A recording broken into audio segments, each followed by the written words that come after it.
Yeah, yeah.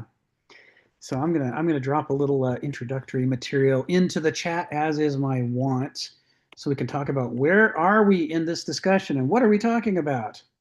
Um, for those who are new to the call, our calls are fairly free form. People bring the things that they think of to the material that we're talking about, but we have a through line, and that's we're working our way through a text. And the text is called Millennia and Microcosm. It was written by philosopher Kenneth Smith. Uh, no, no, no, no, no, nope, nope, nope, nope. Uh, and this is, I'll call on you just a second, Bob. We're going to do our little intro here. This text was originally created for a column called End Times in the back of the Comics Journal, which was a magazine of comic book criticism.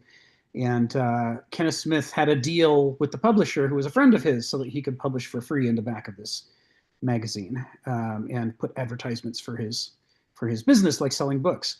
And what he was writing about was the turn of the millennium, Y2K. Everybody was thinking about Y2K and what does it signify. And he decided that somebody is seriously manipulating the text chats. We'll have to keep an eye on that. All right. So what he decided to do was write a series about what does it mean to be living in the year 2000, looking back 2,000 years of history, kind of what are the different epochs of history we've gone through, and specifically, how do we see the world in ways that we think are objective, but are actually very specific to the modern world, and that we don't recognize them as such, like the problem of the fish that swims in the water and thus can't recognize what water is because it's always present. Moderns are always present in the modern zeitgeist, in the modern worldview. So we take it for granted. And in many cases, we can't imagine what an alternative perspective would be. When we try to think about medieval people or ancient people or indigenous people or anybody from a completely different worldview, we imagine them as primitive versions of ourselves. Because moderns, it's right there in the name. We think we're the ones who are up to date and everybody else is, varyingly obsolete. So he writes this book to try to give us an exercise in getting out of the modern worldview and immersing ourselves in the ancient worldview, the medieval worldview, and then once we've come to sort of understand those perspectives, in the final section of the book, he'll have us turn those perspectives on the modern world and say, what would an ancient think about the things we take for granted? What would a medieval think about the things that we take for granted? And then armed with that, we sort of get the ability to start thinking beyond the sort of labyrinth that we're trapped in. That's the premise of the book.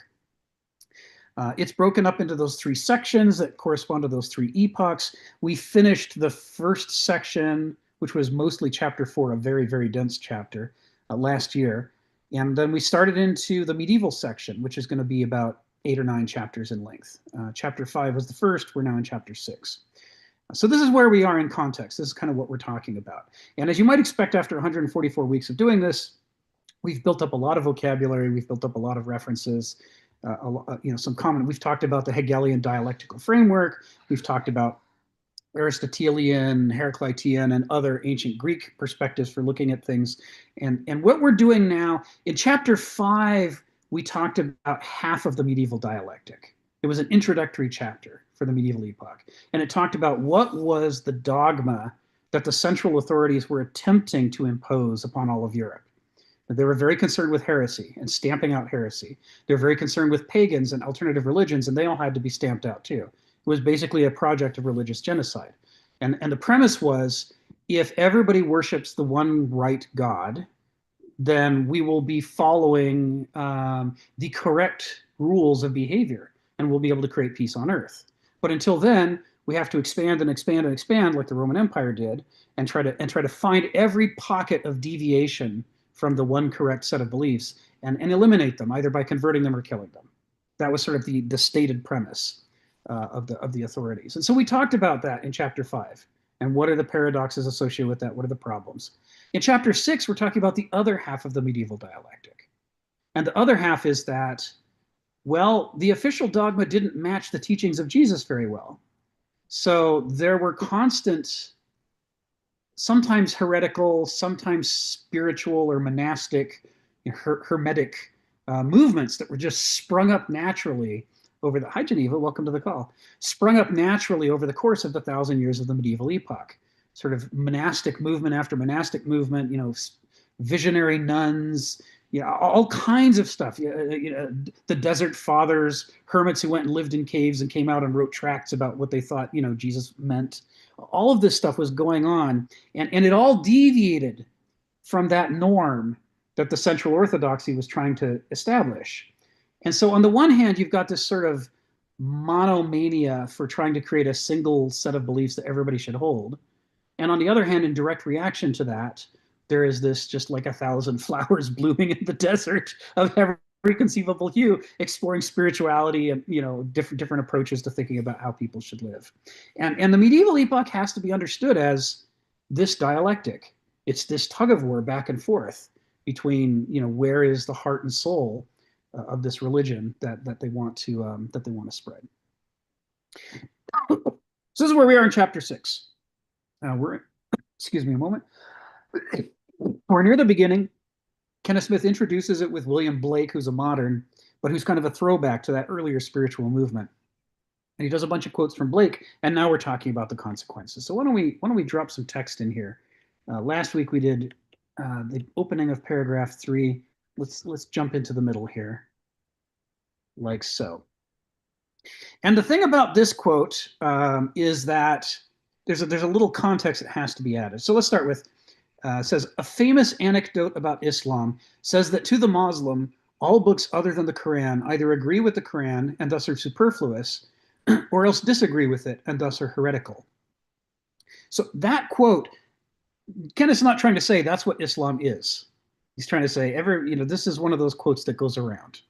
And ironically, the quote was made up by Christians during the medieval and Renaissance periods, who themselves believe that about the Bible. I mean, that's what the central movements of the orthodoxy in charge of the medieval power structures was all about, that there is one correct way to view the world. It is derived from the Bible and from the teachings of the church, and everything else is superfluous or heretical and has to be dealt with. And so there's a certain amount of projection in this to accuse the Muslim of being this kind of person when the speaker is themselves this kind of person. And what we're going to find when we get into the later sections of the medieval epoch is that the relationships between Christianity and Islam, far from demonstrating this, demonstrate that Islam, like medieval Christian Europe, had the exact same dialectic going on. There were movements in Islam that were fundamentalist and trying to establish a rigid orthodoxy.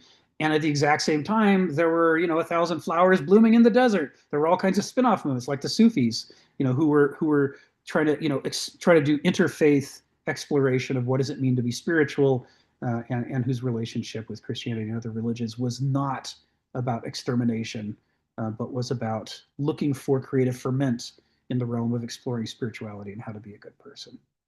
So anyway, so that with that caveat in place, Kenneth opens with this and then says, Blake has apparently pondered such a question. If the insights of all geniuses but Jesus were superfluous or misleading, then why did God endow them with the authority of genius? And what's interesting is that even though he's writing in the modern era, this is a medieval reading that sort of rewards, it sort of comes to the conclusion that diversity is important. The diversity of perspective is important. That this must be God's will. God must want there to be diversity. Otherwise, why would he make all of these great thinkers who are having ideas that people haven't run into before? And the reason that that's interesting is that, as we saw in chapter 4, the ancient perspective was obsessed with diversity and this idea that the future of humanity is uncertain. We don't know what gifts are going to be required for a culture to survive. And so it behooves a culture to cultivate all the different gifts that its members have, not to try to create one type of person and stamp them out like a Xerox copy, but instead to sort of explore what, this person might be a great musician, that person might be a great artist, this one might be a nice mediator or political thinker. Whatever their gifts are, you want to give them the opportunity to cultivate them and turn them up to 11, because then those gifts are available to the culture. So if we don't know which direction the next threat to survival is going to come from, we have a broad toolkit in our population of different people with different gifts who are able to respond to it. This is a naturalistic reading, which is the ancient world's focus and obsession, nature. A naturalistic reading that arrives at the necessity of diversity. And yet here we have, with Blake's assessment, a medieval assessment of God's purpose and God's plan that also leads to the conclusion that diversity is essential for the survival. Well, in this case, not for the survival, but it's essential because it's part of God's plan. God wouldn't have made all these geniuses with all their perspectives if it wasn't intentional. A perfect God doesn't make mistakes. So this must be how it was meant to be, that we have this diversity. I cite this because what's interesting about it is that we spent chapter 5 talking about how the medieval revolution pretty much overturned the entire value system of the ancient world and rejected all the core values, turned them into vices. And many of the things that the ancients thought were vices, it turned them into virtues. And yet, despite such a 180 revolution, what we end up with here is we end up arriving at the same conclusion through an entirely different starting point and just the application of logic. It's fascinating that these two basically diametrically opposed worldviews that are so alien to each other and incompatible should nevertheless arrive at the same conclusion. And Kenneth Smith is obviously doing this on purpose. He's drawing this conclusion for us on purpose to say there is this thing that crosses worldviews where if you are committed to a deep and searching investigation of culture and nature and yourself and the meaning of life and God and spirituality, then certain kinds of insights can percolate through what would otherwise be the impenetrable walls that frame in a worldview. So that's sentences 6 and 7. Questions, comments, or concerns about that before we go on to the rest of this paragraph? All right, well, let me pop the next one in. Oh, yeah, Stephen, come off mute and tell us what's on your mind. It's looking at sort of religious developments. There is that claim the polytheistic gods, I don't know if you were saying it, have their reflection in natural forces. Might have emerged as personifications of natural forces out of nature worship. Something that perhaps arose with the development of agriculture and the systems that were involved in that. So the claim that there was a naturalistic interpretation of the world that was strong before the rise of Christianity might be quite correct. An interesting thing, though, when I think about it, when we're looking at the sort of thought that dominated this sort of medieval mind, it was a type of absolutism. Now, of course, the curious thing, as God has gradually thrown in the wastebasket of modern thoughts, that they retain the absolutism in ideas. You have Hegel with his absolute spirits, absolute idealism. Of course, we end up with the absolute dystopias as well. It's as though, your Nazis and your Marxist states practice absolutism. We saw a claim of absolutism in the absolute monarchies that preceded it. So this seems to be a follow-on of that sort of medieval spirit. Thank you. Thank you, Stephen. Yeah, there is a growing tendency as we shift from mythos culture in the early ancient period to logos culture in the late ancient period. We see it come to fruition in the medieval period with this idea that human beings can be confident about the nature of God.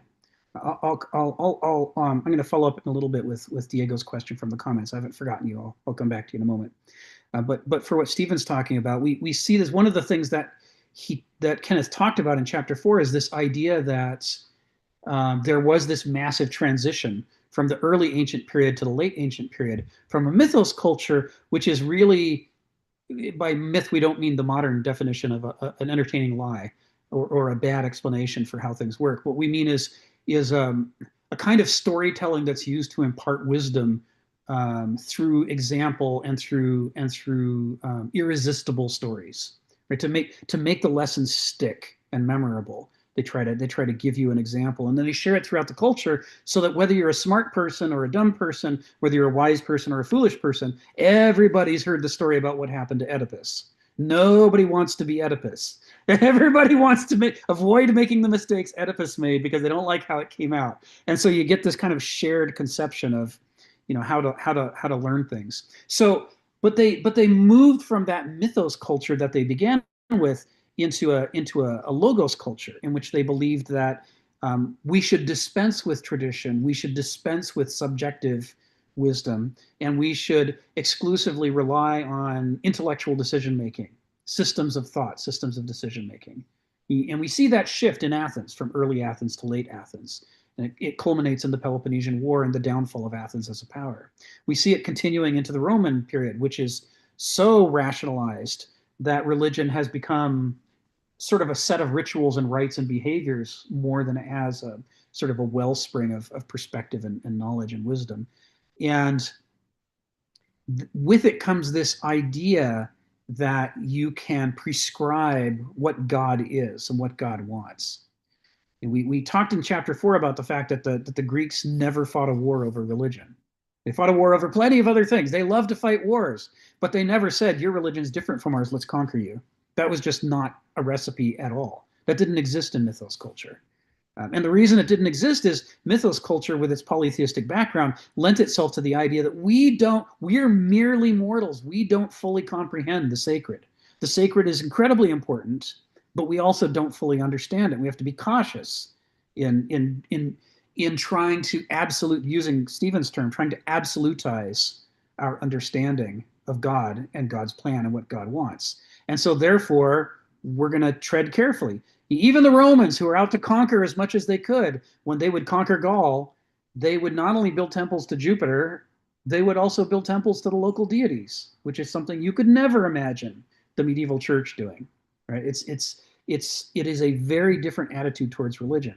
But by the time we get into the medieval epoch, that absolute sense that Rome is right, maybe not about religion, but it's right to conquer and rule, has now been taken into the realm of religion.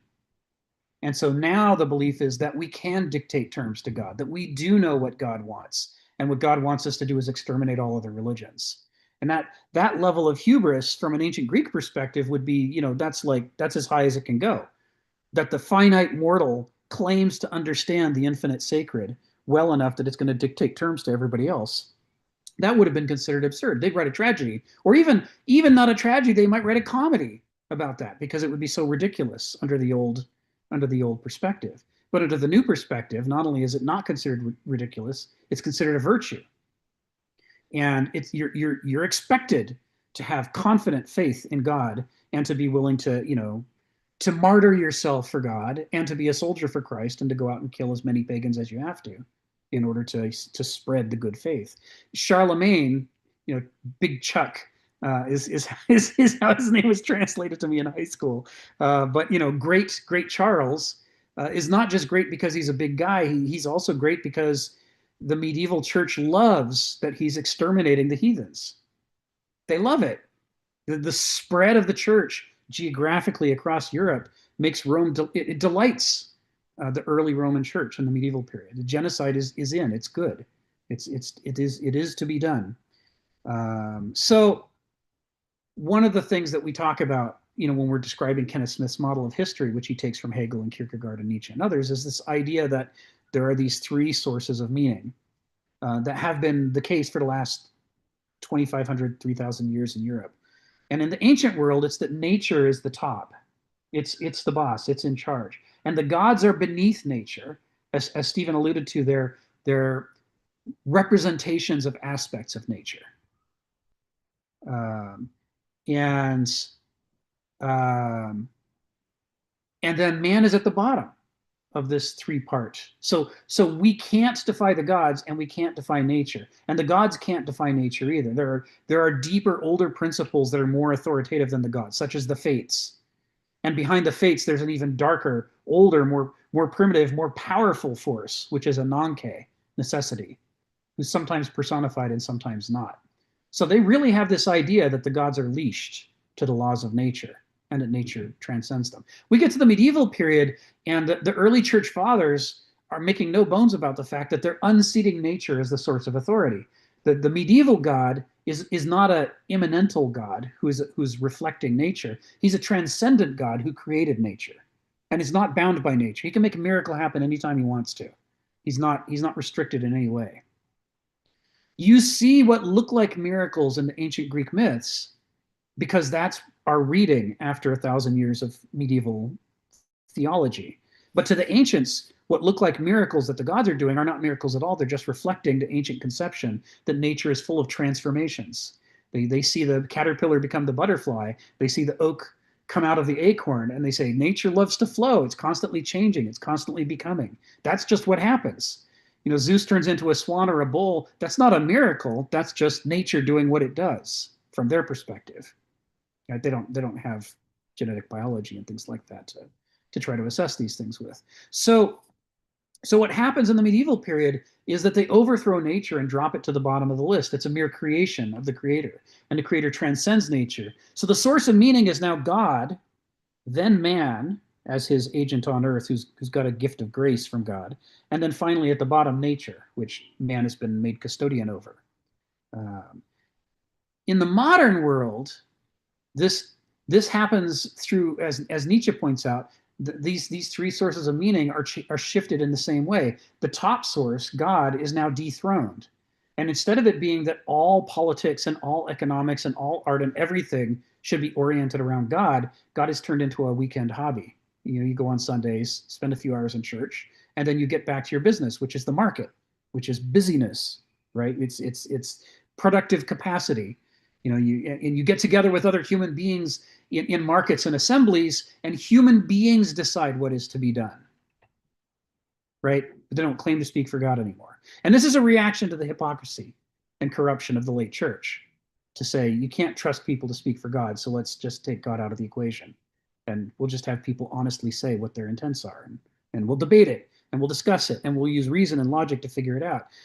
But what's fascinating is despite these revolutions, as Stephen's pointing out, there is this growing pattern of hubris, of confidence in the human intellect as being perfect. If you just follow the rules of intellect, you are guaranteed to get the truth. This is what moderns think. It's how they justify having no other source of meaning than simple human decision-making as the source for politics and for the economy and for everything else. And it has lent itself to, as Stephen points out, whether on the left or the right or the center or anywhere else, it has lent itself to increasingly ambitious programs to remake the whole world based on human plans. So whether it's Stalin's industrialization of Russia, which among other things involves massive numbers of deaths, whether it's Mao Zedong's cultural revolution, which involves massive numbers of deaths, whether it's Pol Pot, and let's kill off all the intellectuals because they're holding us back. They're the ones who are the most ideologized to the old system. So if we want a new system, we'll just exterminate all the intellectuals, and that will allow us to move forward. Or whether it's the Nazis, who say what's holding us back is the impurities in our country, and we have to purge the race, in order to make it clean and pure, and then we'll be healthy. All of these things, what they all have in common across the political spectrum, is this notion that human intellect is so reliable that you shouldn't have any qualms whatsoever about laying out a simple-minded recipe for the world and then trying to remake it in the image of that plan. So I'm agreeing with Stephen about this issue. All I'm doing is for the people who are new to this call, sort of tracing the lineage by which it leads to the modern world out of the ancient world. And it's part of why we recommend reading Thucydides, because the history of the Peloponnesian War is the period where Greek historians began to say, I think something's gone wrong in Greece, because these voters in Athens have decided to vote to remake the Mediterranean in their own image. Their idea is that they'll get rich if they just conquer the Western Mediterranean and take over all the trade routes. And that vision has possessed them to such an extent that they decide it must be possible. We'll just make the biggest armada anyone's ever seen and ship it off to Syracuse and Sicily, and surely, a miracle will occur and we'll win.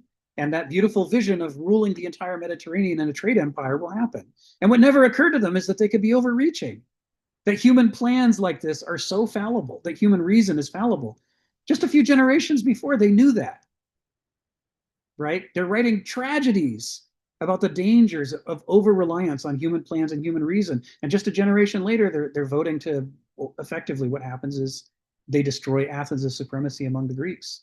They tear apart the Delian League through their warfare. So we're seeing at that moment the sort of thing Stephen's talking about. And the same thing that Stalin and Hitler and others are doing in the 20th century. Those are just extreme, exaggerated forms of what the electorate in Athens is doing when they vote to go to war with Sicily, when they should know better, which is Thucydides' point. Over and over, over and over, he shows the vices that they've learned from tragedy after tragedy, that everybody grew up with, that everybody knows you don't do these things. And here's the Athenian electorate going, nah, that doesn't apply to us. We're smarter than that.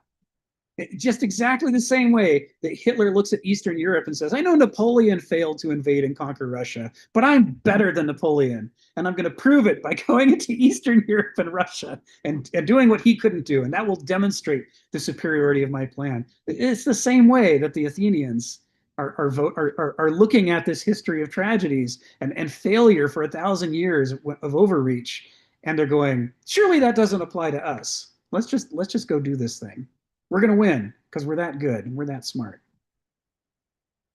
Okay, before I call in Geneva, we've got a question here from Diego. Why does Kenneth Smith consider Blake the unrecognized Goethe of Christian Europe? So in this, and that was from the previous paragraph. That quote's from the previous paragraph that we were looking at a couple of weeks ago. So he's saying there's a couple of things part of this. One is you have to understand Goethe's role in Europe. In 19th century Europe, Goethe was recognized as a deeply observant genius, as somebody who saw farther than most of his contemporaries. And partially it's because he was seen as a Renaissance man, that he could turn his hand to anything and be good at it. Those were the days. When I was an adolescent, I wanted to be a Renaissance man. And instead, I discovered the world's too big and complicated for anybody to be a Renaissance man anymore. but that was my goal, right? And back in the era of Goethe, you could just about do it if you were committed. And everyone thought that Goethe had. But what Goethe combines, aside from genius and sort of this polymathy, this ability to do many different things, Goethe's also got this strong element of nature, almost worship, right? He called himself a Lutheran. And Hegel thought he was a Lutheran. They corresponded about Lutheranism a great deal. But everybody recognized that Goethe had somehow gotten back to the ancient Greek concept of nature as a source of authority, and he wove it throughout all of his work. So, there were some people who suspected Goethe maybe wasn't so Christian. Maybe Goethe was the Goethe of, sort of intellectual, semi-pagan, semi-heathenish Europe, if you will, the more free thinker types. But nobody could say that about Blake. He's obviously deeply Christian. He just extensively is writing about God. He's writing about Jesus. He's writing about Milton and Lucifer. He's far more immersed in biblical imagery and metaphor in his works than Goethe is in Goethe's works. And yet, here we see in this paragraph, in sentences 6 through 7, we're seeing this idea that Blake has somehow, like Goethe, Blake has married his worldview deeply into this ancient Greek respect for nature as a source of authority. And in doing that, he's throwing back 1,500 years to a worldview that hasn't existed for a long time. So this is what Kenneth's talking about here.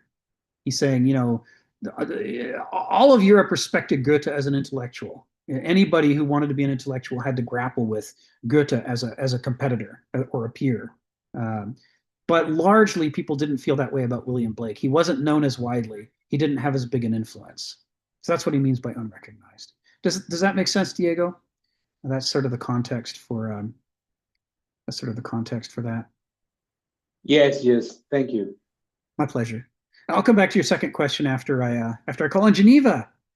Hi, Geneva. Come off mute and tell us what's on your mind. Oh, hi. Oh, this will be simple, Rick. So, I'm just wondering, with that first um, quote that you put up here, the last sentence that really bugs me, that says that if the insights of all geniuses but Jesus were superfluous or misleading, why did God endow them with the authority of genius?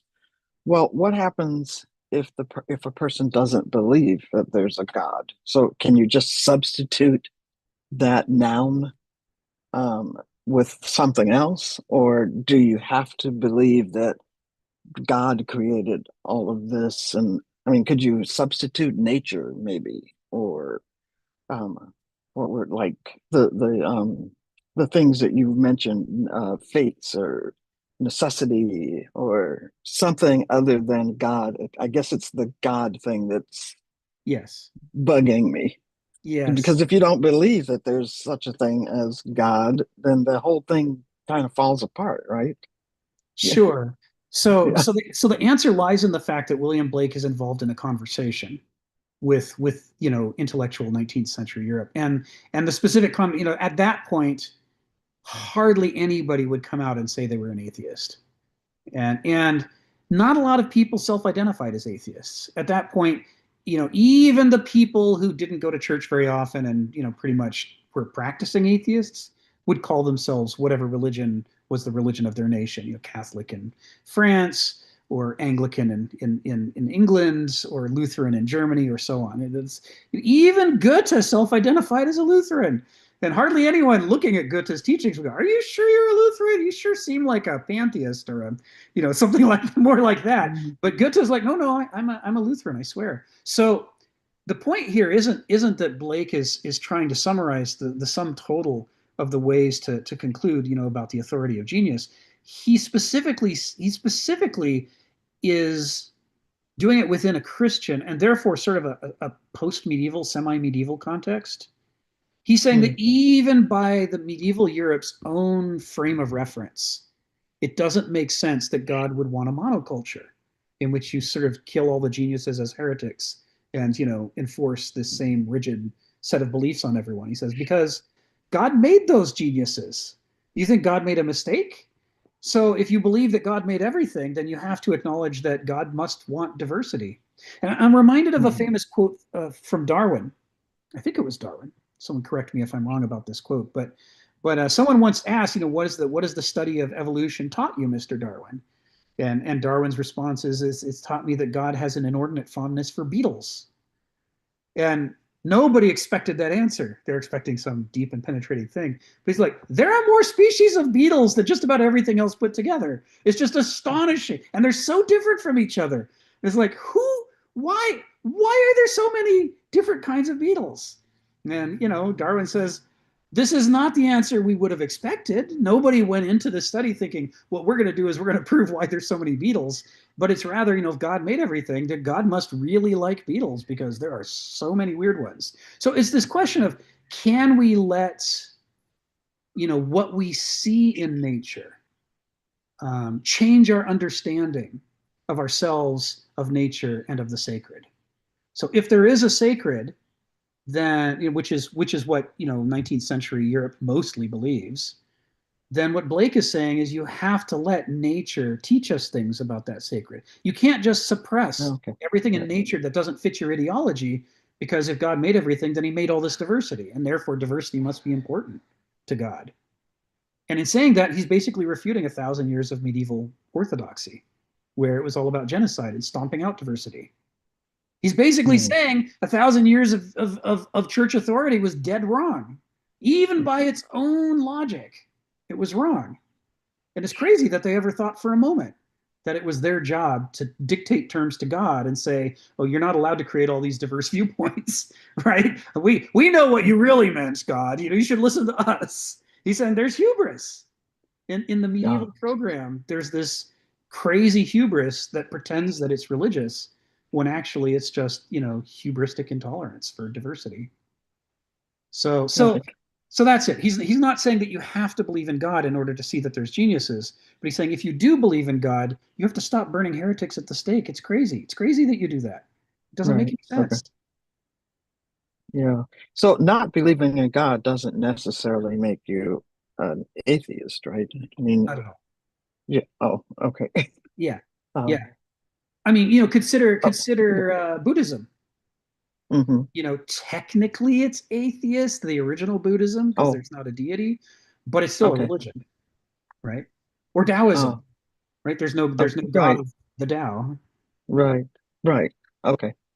So so Okay. yeah. Okay. I see what you're saying. Yeah. So Blake is a Christian who's asking deeply penetrating questions about, what have we been thinking we were doing for the last 1700, 1800 years in Europe? Did we think that did we think God gave us permission to run around the world killing off all these people? Because it doesn't actually make sense. And yet somehow we all believed it. It is as direct and penetrating a criticism of the medieval epoch as anybody ever gave. I mean, it's really, it goes right to the root of the medieval program and says the whole idea of what you were trying to do is unholy.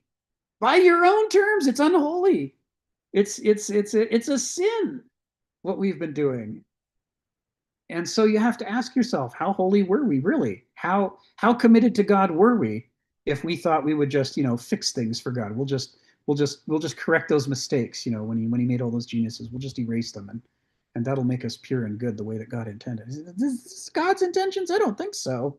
I think this is your intentions, and you're just dressing up and pretending to be God when you say, like Torquemada, you say that you're purifying Spain or France, on behalf of God's will, but I think it's your will. Uh, it's a pretty trenchant criticism.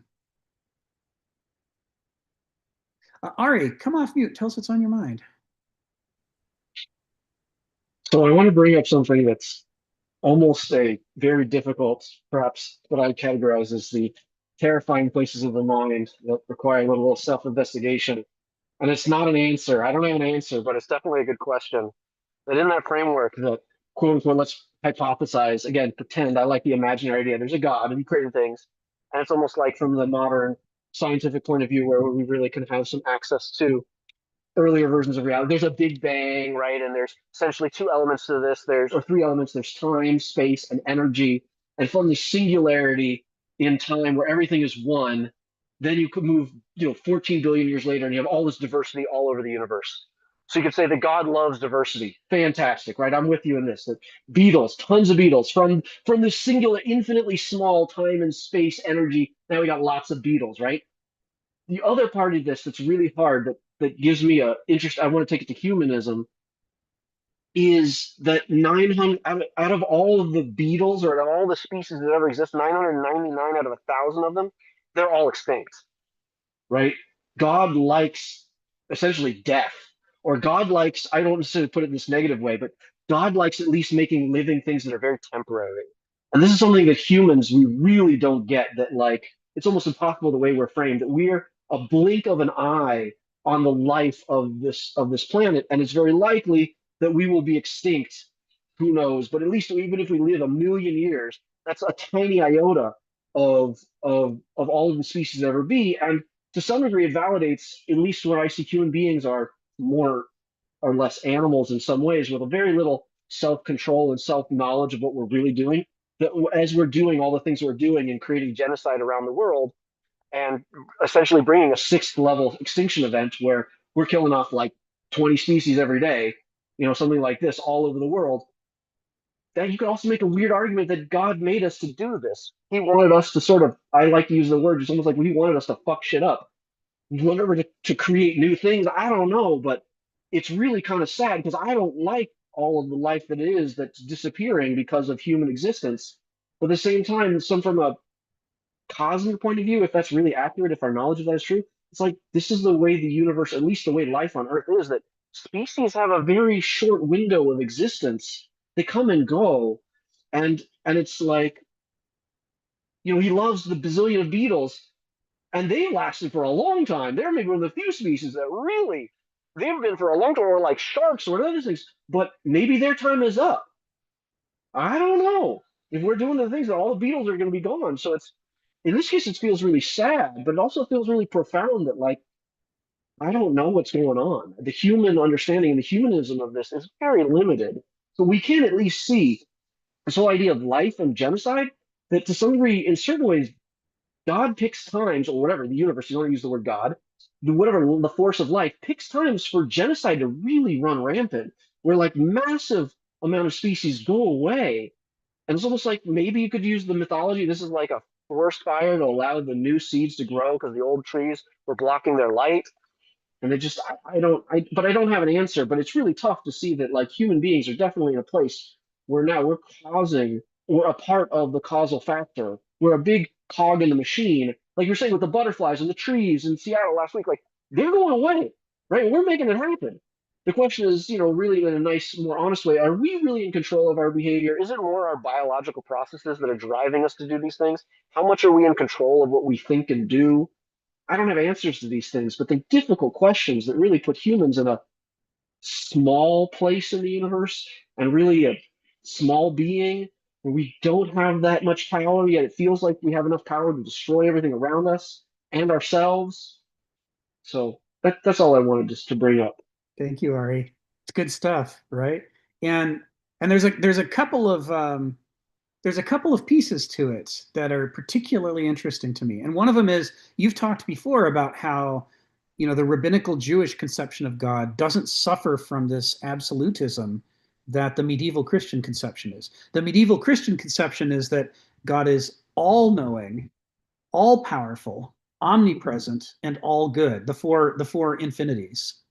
And the problem with that is all of a sudden that creates a problem that the ancient divinities didn't have. The ancient divinities never had a problem explaining where evil came from because those divinities were not all-knowing, all-powerful, all-good, or all-present. Plenty of things happened with or without the permission of the Olympian gods, for example, of ancient Greece. And so you couldn't say if anything bad happens, it's Zeus's fault. Just like, no, Zeus isn't in charge of everything.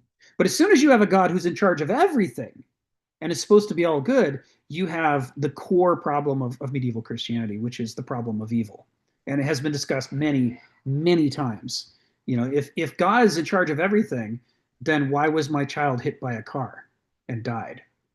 I mean, are you saying that's good? Are you saying that's God's plan? And you find people, even in the present day, you find people trying to recur to that medieval conception. And they say, well, since my ideology says God's in charge of everything, somehow my child being ground under the wheels of a truck must be a good thing. So now I will torture my understanding of reality in order to find some way to justify that behavior. It's like, heaven is better than earth. And so my child is actually happier now that he's in heaven with God than he was here. God was freeing him from this veil of tears. This is a common thing that people say. He's in a better place. That's what people say now. But they mean my conception of God is absolutized to infinity in 4 different ways, and I'm trapped by that ideology and faced with the idea that either I change my understanding of the sacred so that I can accept the tragedy and grief of losing my child, or I distort reality to fit into the Procrustean bed of my theology. It turns out my ideology is more important to me than my child. So I rejigger my perception of reality and my feelings in order to make it a good thing that my child got ran down. This is and none of that crazy kind of tying my brain and my value system into knots would be necessary if I didn't start with the theological perspective of the 4 infinities attached to God. Now, as Ari has said before, the Jewish conception of God doesn't say that God has all powers and is all-knowing and is in all places. They say you can be sacred and important and worthy of respect without being these 4 infinities. And without the 4 infinities, the Jewish God doesn't have the problem that the medieval Christian God has. Because the Jewish God is like, yeah, sometimes bad things happen. That's how it is. Sometimes bad things happen and you can grapple with it and you can grieve. It's okay to grieve when your child gets run down. You don't have to say somehow this must be a good thing so that I can protect my religion. So this is an example of how, there are the law of unintended consequences, right? Says that everything that we do has downstream consequences, only some of which we desired and others of which we didn't desire. And this infinitizing God in order to beat, to win debates with old pagan priests by saying, haha, your God is just the God of the sea, my God's the God of everything. It leads you into logically difficult positions that have moral consequences. And the moral consequences, going back to what Stephen said earlier, are absolutizing. They tend to encourage absolutized binary thinking, heaven and hell, good and evil, right? Salvation and destruction. Either you convert or we kill you. I mean, these sort of binary opposites are what happens when you introduce infinity into your sort of moral reasoning and calculation. It throws everything off. There was a second thing I was going to say. I have no idea what it was. Maybe it'll come back later. Maybe it won't. But I mean, I think this is one of the critical things to think about, and it's a consequence of the theology that the early church fathers didn't see coming. Right? They were dealing with the immediate circumstances of the corrupt late Roman Empire and trying to overcome that set of challenges, and they weren't able, under those kinds of pressures, to think, well, what's this going to cause us to do 500 years from now when we're in power? They were hoping for someday maybe being in power, but they never seriously envisioned what that was going to look like. They certainly never imagined they were going to be leading inquisitions and torturing their own followers. I mean, these downstream consequences accumulate gradually over time, like the proverbial but imaginary frog who doesn't hop out of the pot because the water temperature goes up and up and up. As we said before, sophrosune, right? The Greeks say the big defining difference between what people do and what every other form of life does is every other form of life has sophrosune. The frog will jump out of the pot when it gets too warm. It's only the human being that doesn't. We're the ones who get captured by ideology and rationalize, well, this must be what God wanted. Well, I have to prove how tough I am. If I just adapt enough, I'll be able to survive even boiling water. So I'm just going to sit in here and die because I'm sure that won't happen. I mean, these sorts of things other animals don't really do. Their mind isn't structured that way. Phil, come off mute and tell us what's on your mind.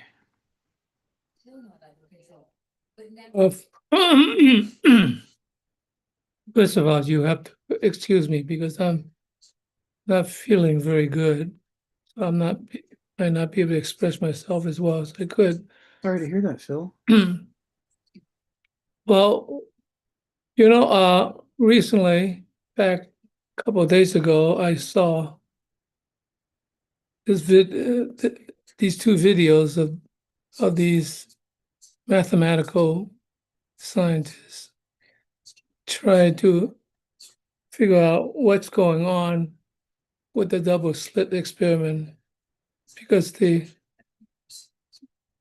quantum split, they have trouble with that, because to what degree is the quantum split merely a mathematical device, in other words, an ideological device, and to what degree does it involve ontology and existential conditions?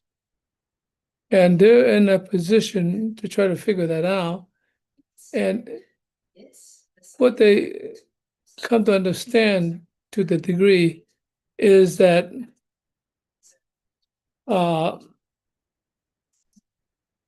this double slit experiment, there's a relationship between the wave and the particles. And to what point does the wave collapse into particles so that they could measure it in a certain way? And it just gets very, very technical.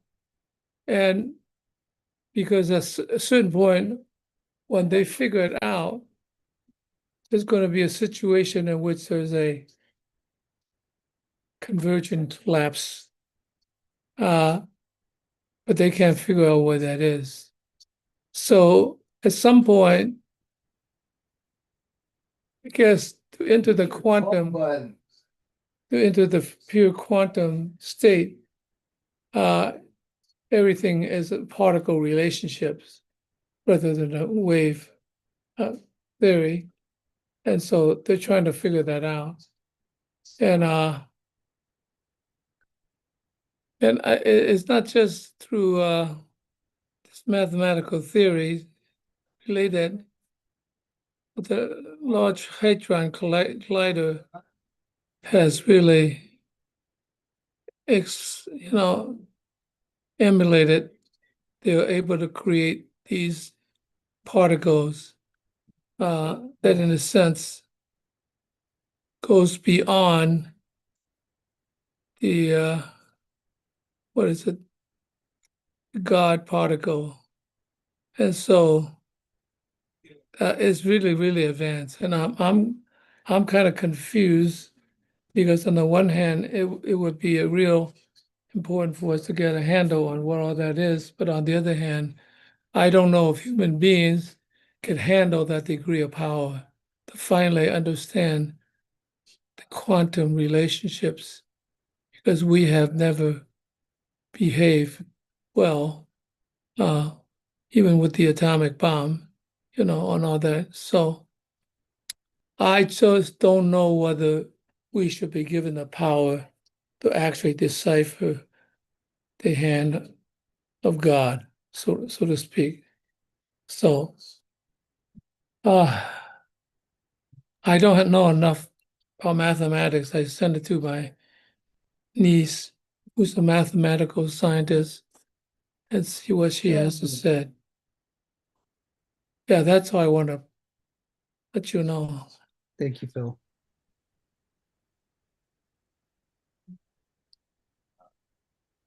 Oh dear, hang on a second. I put my cats through cat school and I teach them to solve puzzles, and unfortunately it makes it difficult for me to hide my food from them. They think everything is a puzzle for them to solve. And oh dear, yeah, here we go. So yeah, I mean, this is a question that preoccupied the ancients, this question of to what extent can the finite mortal mind understand the nature of the sacred? The sacred is working at a level that of complexity that doesn't fit in the 7 plus or minus 2 things we can consciously understand.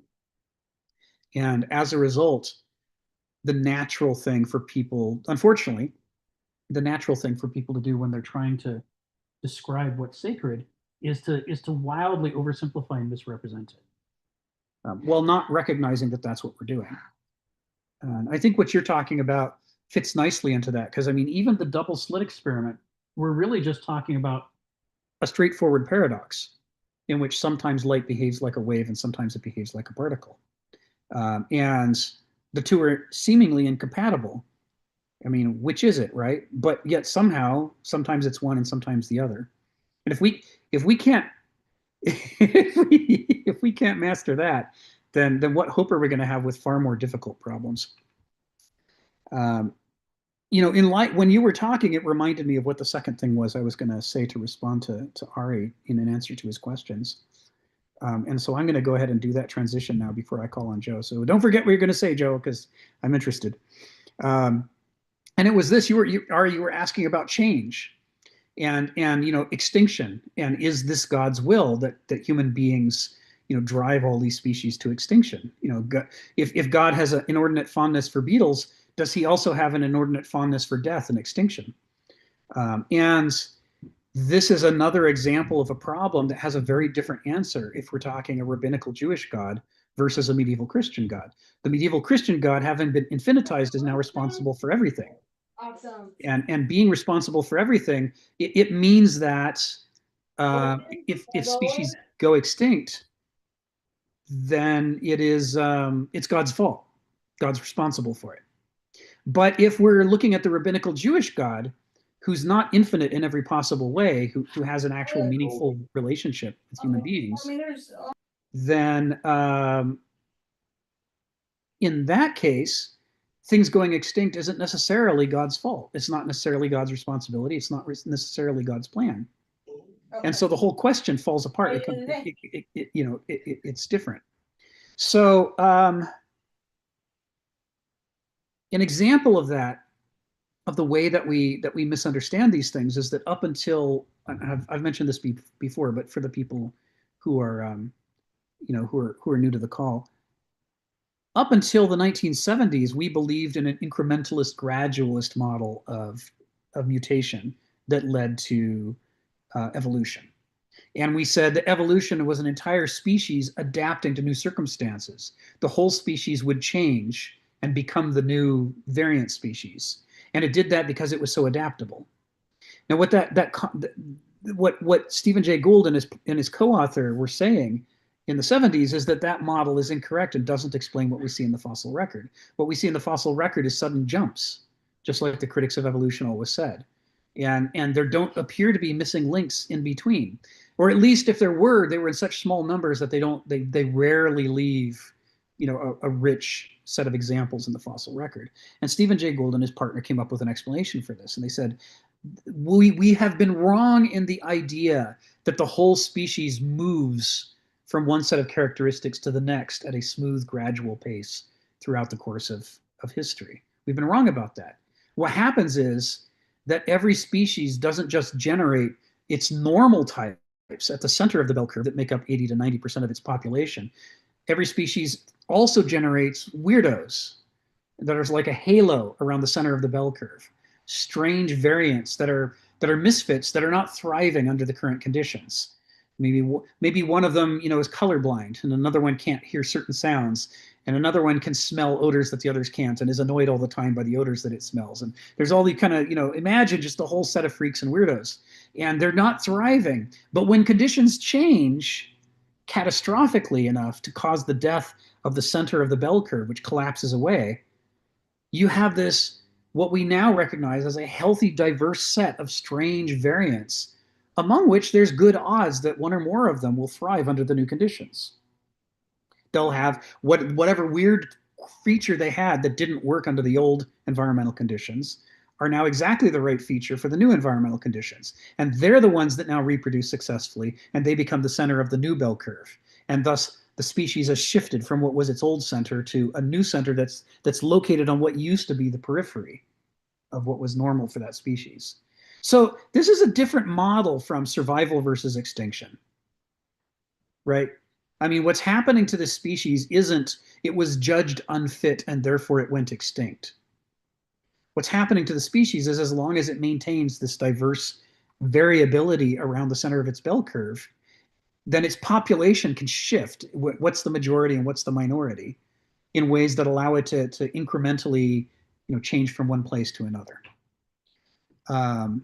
So under this model, questions like, does God want most species to go extinct become difficult to answer? To what extent does a species go extinct? And to what extent does a species migrate or move to another place? Some of them do go extinct, obviously, but others, the center has gone extinct, but the periphery continues. You know what I mean? It sabotages the question when you get away from these black and white absolutes. And attached to this is another idea, which is that if it's not all God, if every single thing that happens isn't God's plan, if God is not infinite in 4 different ways, if God's not responsible for everything, then it means that it's okay to judge changes and say some changes are good and some changes are bad. It's okay to say, yeah, maybe going extinct is a bad thing. Maybe it's not part of God's plan because God isn't in charge of every last thing that happens. We don't have to rationalize and say, well, God made us and God is in charge of everything, so therefore God must have wanted us to exterminate all these species. We can say, look, this is not God's fault. We're the ones causing that extinction. And this is not the forces of nature at work, and it's not God's great plan at work. It's us. And since it's just us, we're allowed to judge it and say that it's not okay. And if we judge that it's not okay, then we're allowed to question the behavior and maybe change the behavior to stop doing it. There's a kind of straitjacket paralysis that gets in place when you infinitize God. It pacifies you, says you're not allowed to change anything. It might be God's plan. Who are you to change it? Whereas if you have a non-infinitized notion of the sacred, then it allows you to say, God's not responsible for every last thing. Some things are our fault, and some of the things that are our fault we should change. So anyway, that was the other half of kind of what came out of what Ari was saying. And what I'm trying to show is I'm not trying to say what's true and what's false. I'm trying to do what Kenneth Smith does and show the framework that we start with, our conception of nature and man and God and their relationships to each other, radically determines how we respond to these kinds of events. Right? There's a framing that happens. It's natural for us to try to fit reality into the Procrustean bed of our mind.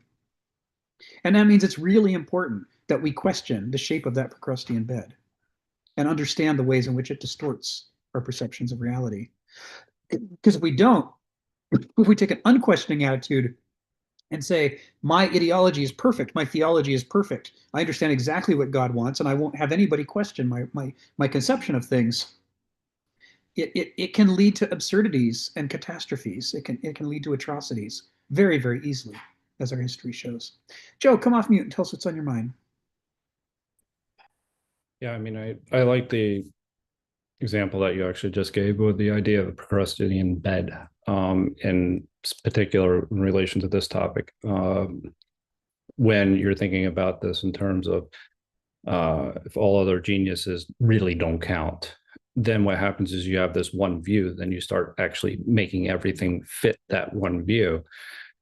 One of the issues with that, though, is that you start to claim progress is the reason for believing in this one God, because anything that may be good that happened during that period, you say, well, that's the result of this monotheistic religion, and this dogmatic approach. So then what happens is starts to pervert people's view, and the very idea of transcendence actually changes, right? It changes the perspective because you transcend things through this entity, if you will, versus transcending things through differences and opinions and actually ideas. So then genius is actually starting to be defined in a very different way, right? Genius is defined within the context of this belief system versus genius being defined as a way of actually having maybe the best ideas, or some form of dialectic where you actually are incorporating and integrating new ideas, right? So you don't even get to that point, though, and everybody then associates genius with this monotheistic belief system. And so that's where a lot of the ideas then says, well, we can't do without this. We absolutely need this in order to survive, so to speak, or for people to live an orderly life. And what it is a lack of imagination is where I'm going with all of this.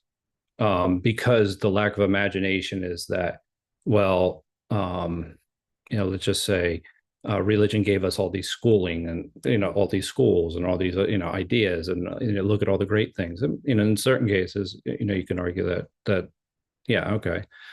But it came at the expense of a lot of other things. And that's where the lack of imagination kind of comes into that.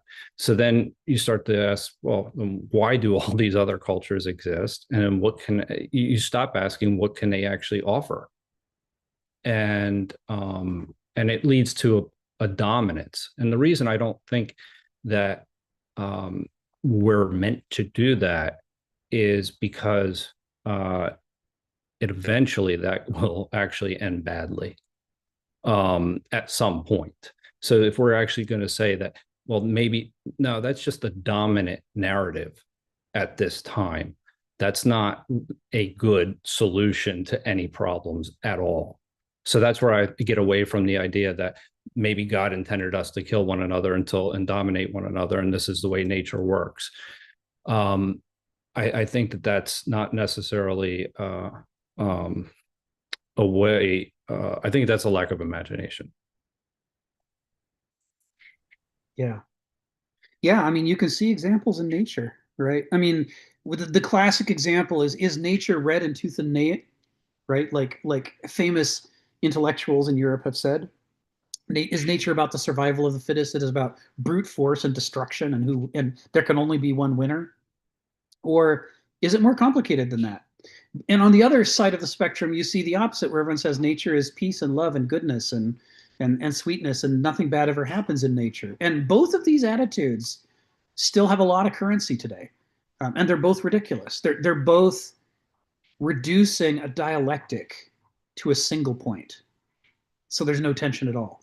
Either it's all conflict and survival of the fittest, or it's all peace and goodness and joy and love and harmony. And as Heraclitus says, what we actually see in nature is a dialectic between the two. We see things that are at rest, but through changing. And we see things that change, even when they appear to be at rest. Both, we see things that are in conflict when they appear to be in harmony, and we see harmonies that are produced through conflict. This set of combinations is both present. Sometimes a lion will chase down and kill a gazelle, and every so often a lion will adopt a gazelle and make it its cub, and go everywhere with it. And we see both of these behaviors, right? It doesn't do any good to say that one of them never happens or is not okay or is not correct. We have to acknowledge that what's happening is complex and nuanced. And you can see the same thing with monotheism. Like, monotheism can be done in a genocidal fashion, or it can be done in an interfaith fashion. You see monotheists who are spiritually curious and open-minded and want to talk with members of other religions, and they want to explore nature, and they want to inform their understanding of the sacred with all of these different sources. That's totally compatible with monotheism. But you also see monotheists who go the opposite direction.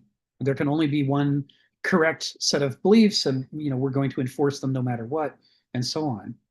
And so kind of the point of this exploration is to say, in the modern world, we like to divide ourselves up by, are you a Christian, or are you a Jew? Are you a Muslim? Are you which one thing are you?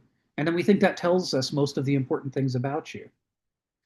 But what we see in the example of medieval Christianity versus William Blake's critique of them is that knowing that someone's a Christian still doesn't answer the main, most important questions, which is, are you genocidal or interfaith?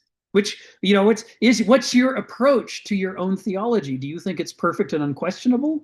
Or are you always looking to learn more? That's more important than knowing which religion you are. Yeah, just really quickly, one quick addition is that this automatically, when you have this absolutist type of approach, that it automatically leads to a fragmentation in understanding. I mean, because you are literally actually not including, other perspectives, so that the society automatically becomes fragmented. And you know what? That does lend itself to divisions and power structures that actually don't necessarily have the best interest of everyone. Yes. So I'm just, that if you think of it from that perspective, it wouldn't necessarily seem that dominance is the ideal. Yeah. Well, and mainly because we wield power poorly, which is Nietzsche's critique of us as a species. Power makes us stupid. Right? We use power as a shortcut to solve problems that we should have spent more time thinking about and learning about. And we just sort of shove through, using our power, we shove through a apparent solution that actually generates more problems downstream than if we'd taken more time and thought about it and looked for a more harmonizing solution. There's a related thing here, and that is the difference between philosophy and sophistry. Sophistry is about learning to win the argument. Right? This is these sophists were running around ancient Greece teaching you how to, as they said, make the inferior argument look like the superior argument, how to distract attention and wield rhetoric in order to convince people of things that are false or bad. But you won, right? And isn't the point to win? Well, to a sophist, that is the point. Their skills and tools and techniques are deployed against other people and their arguments. But the heart of philosophy is to deploy them against your own beliefs and your own arguments, because philosophy starts with the understanding that we are not wise. The truth isn't in here. The truth is out there in nature, right? There is this older, deeper, more complex, nuanced cosmos full of truths that's far better organized and more coherent than anything that's going on in any of our minds.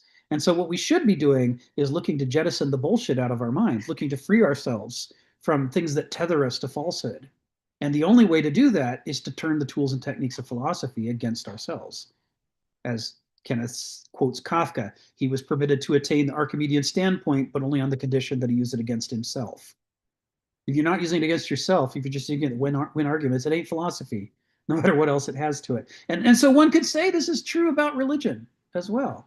If religion is causing you to question your certainties and to look more deeply into nature and the sacred and yourself, then maybe it's real religion.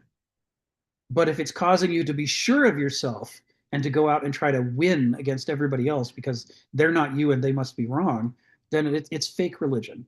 It's some kind of ersatz substitute for religion. That's certainly what the ancient Greeks would have thought. So these are all really interesting dialectics. And this is what they have in common is this critique that Kenneth Smith is implicitly making over and over of moderns, which is that we don't understand that sophrosune is the highest virtue. We don't understand that that's the most important thing. We're constantly using the same term to refer to things that make us sick and things that make us healthy.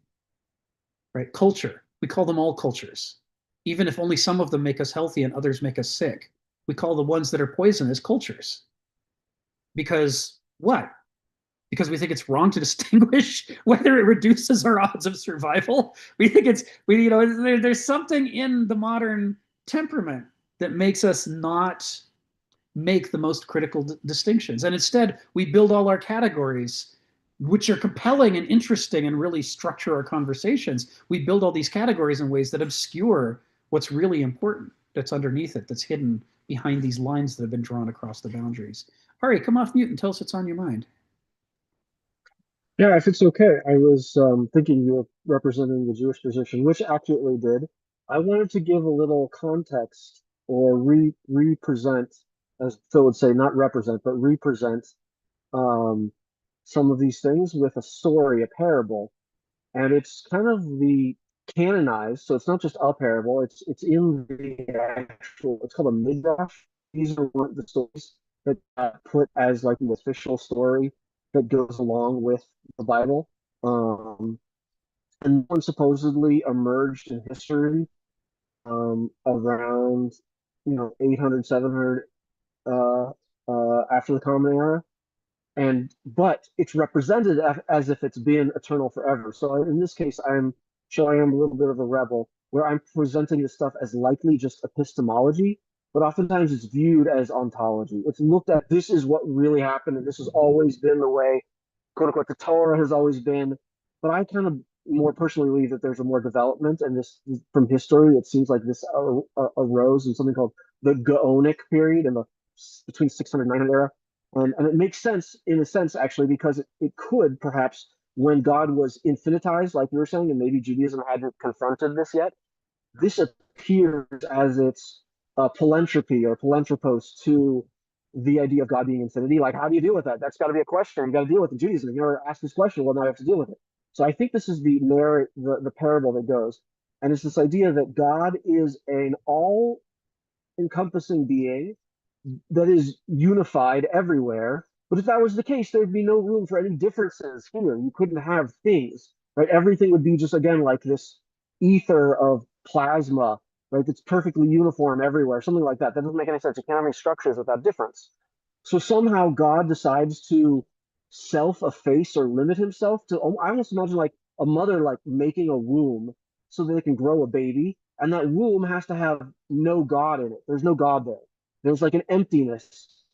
That's a void that now things can grow. And we refer to this in the Jewish mythology then.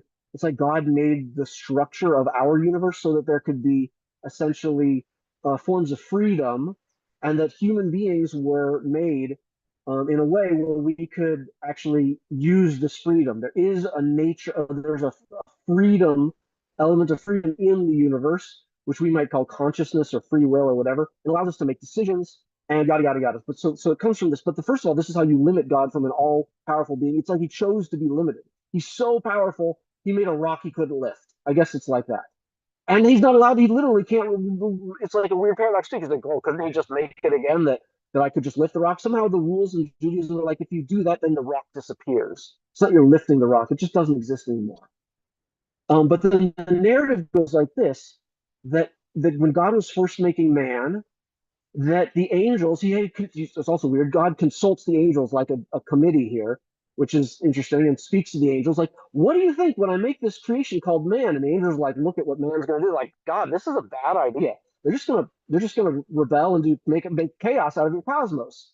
And God's like, all right, and he destroys those angels. Then he asks another group of angels, so what do you think if I make man? And they say the exact same thing, and he destroys those angels. Then he goes to a third group of angels and says, what do you think if they make man? And they're like, well, we saw what you did to the first two such angels. You do whatever you want, God. We're just going to let you do these there. And then God makes the man, and then somehow the angels say that, but if you do this, you see that he's going to reject you. Essentially, he's going to believe in falsehoods and embrace, lies or things that are just not real. How do you handle truth? How do you handle peace? How do you handle justice? And so the story literally goes like a physical object. God throws truth down to the ground, throws it down. So, and then it will something along the lines of it will then emerge on its own. And essentially, I don't know exactly what this means, but this is now I go to my own speculation very quickly, that this is the idea that man is supposed to be primarily cooperative in the universe, and this cooperation is then where peace and things come from, and that the one of the strange tools of peace of cooperation is competition, and it's the palanthropos that brings cooperation into being. And so the idea is to, for the sake of peace, you maximize competition to that which increases more cooperation. And that's my own personal thing, but this is where truth will emerge. And then you'll find some actual truthful relationship between the lies and the truth and the hierarchies and the competition and the extinction. And that if man has some sort of, and this is also the weird mythology that really humanizes, this is me again, it's kind of my own personal creek. I'm on the internet, so hopefully nobody hates me later. But to some degree, I will say as a palanthropos, as a contribution that where like any group of people, the Jews take things too far. And this is where it seems like we worship humans and we're not actually quote unquote worship. We're just worshiping ourselves because we were made to basically be partners in creation. So then we're like, oh, look how amazing we are as humans. Animals don't matter as much as humans generally. And bacteria, for that matter, doesn't matter as much as you. Everything is existing so that humans can exist. I don't agree with this so well. And the idea is that then humans are supposed to make some special relationship with God or bring God into being. Even actually, you'd say the name of God is this aspect of God that humans bring, but it still is very humanist. This idea that man is the measure of all things. And so I think this gets stuck in that trap. But again, this is going back to that there's supposed to be some tension, a dialectic between these things, and that it's a dialectic between cooperation and competition and living and dying, that somehow they're supposed to bring each other to a new being, but cooperation is always with primacy in mind. And similar with life, like death exists to serve life and competition exists to serve cooperation. Okay, I think that was enough. I gave an overview of what I think the Jewish canon says, and then what I say. Thank you, Ari. Yeah, it's interesting, right? We see this in Japanese and Chinese art. This tendency to say, it's not my job to fully fill up the frame. I'm supposed to leave a void, and life can't exist unless there is a dialectic between the part that's intricate and full and the part that's empty and full of potential. That it leaves room for the future. And you see this with parents who suffocate their children, who want to control their every decision to keep them from making a mistake. And then the child doesn't have any room left in their life to become anybody except, to kind of be shaped. My favorite Star Wars stories is the recent series Andor. The second season just came out, and a couple of weeks ago, and I just watched it in a tear. Andor seasons 1 and 2 together talk about the rise of the Empire, and specifically how somebody, Cassian Andor, who just wants to mind his own business and have his own life, is compelled by the Empire's attempt to gain absolute control. Step by step, the more they go down that road, the more they radicalize Andor to become somebody whose only choice is to be a revolutionary. He clearly doesn't want to be, but as the Empire gets more and more in control, they eliminate the void. They eliminate the room for growth, for making mistakes, for experiments. Everything gets punished all the time. And eventually it becomes the case that you can't solve any problem unless you solve the problem of the Empire. And they create their own their own rebellion. After Andor, the famous line from the original Star Wars, when Princess Leia says to Grand Moff Tarkin, "The more you tighten your grip, the more systems will slip through your fingers," is talking about, Ari, what you're talking about, that issue of, to maximize the control that you have to limit the control that you impose to leave room for growth for the other half of the dialectic.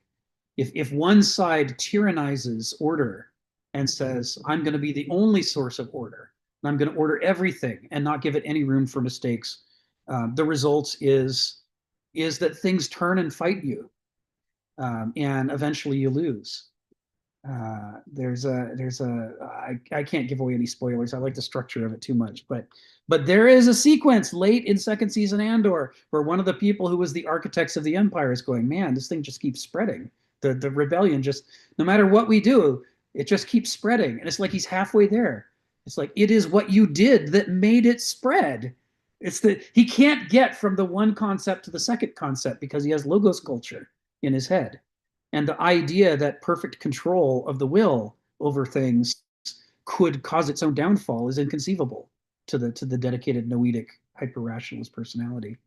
So I think, Ari, this idea that you're talking about, I think we see that in ancient religion as well. This idea that none of the deities is responsible for everything, none of them controls everything. Not even collectively do they control everything, because to control everything is to control nothing. It's to destroy your own control. And that what you're looking for is a very complex dance between cooperation and competition. It's like the Greeks made a distinction between destructive competition and constructive competition, and they often failed to live up to it. In fact, that could be seen as the downfall of classical Greece, that they weren't always able to make that distinction. But they write extensively about it. They say, for example, if in one of the polities, if in a polis one person becomes the best, and not just by a narrow margin, but like he's twice as good as anybody else, you should exile him, send him out of the polis. Because without healthy, constructive competition, the life of the polis dies. It is in constructive struggle with each other that we create the vitality of life. But if there's just a winner and a bunch of losers, then your politics are dead. Your economy's dead. The outcome is foredoomed. And you can't afford to have foredoomed outcomes when you're in a cosmos where everything is shifting and changing all the time. It means you don't have the flexibility that's required to respond to unpredictable things that come your way. So yeah, they'd kick them out. Go find some other place. Go find some other place where you can find people at your level so that you can go back into being in constructive competition. Winning all the time isn't good for the polis, but it's also not good for the person who's the winner. And in this, we see the opposite of the modern simple-minded idea that winners win and losers lose. We see this older idea that what's important is the struggle.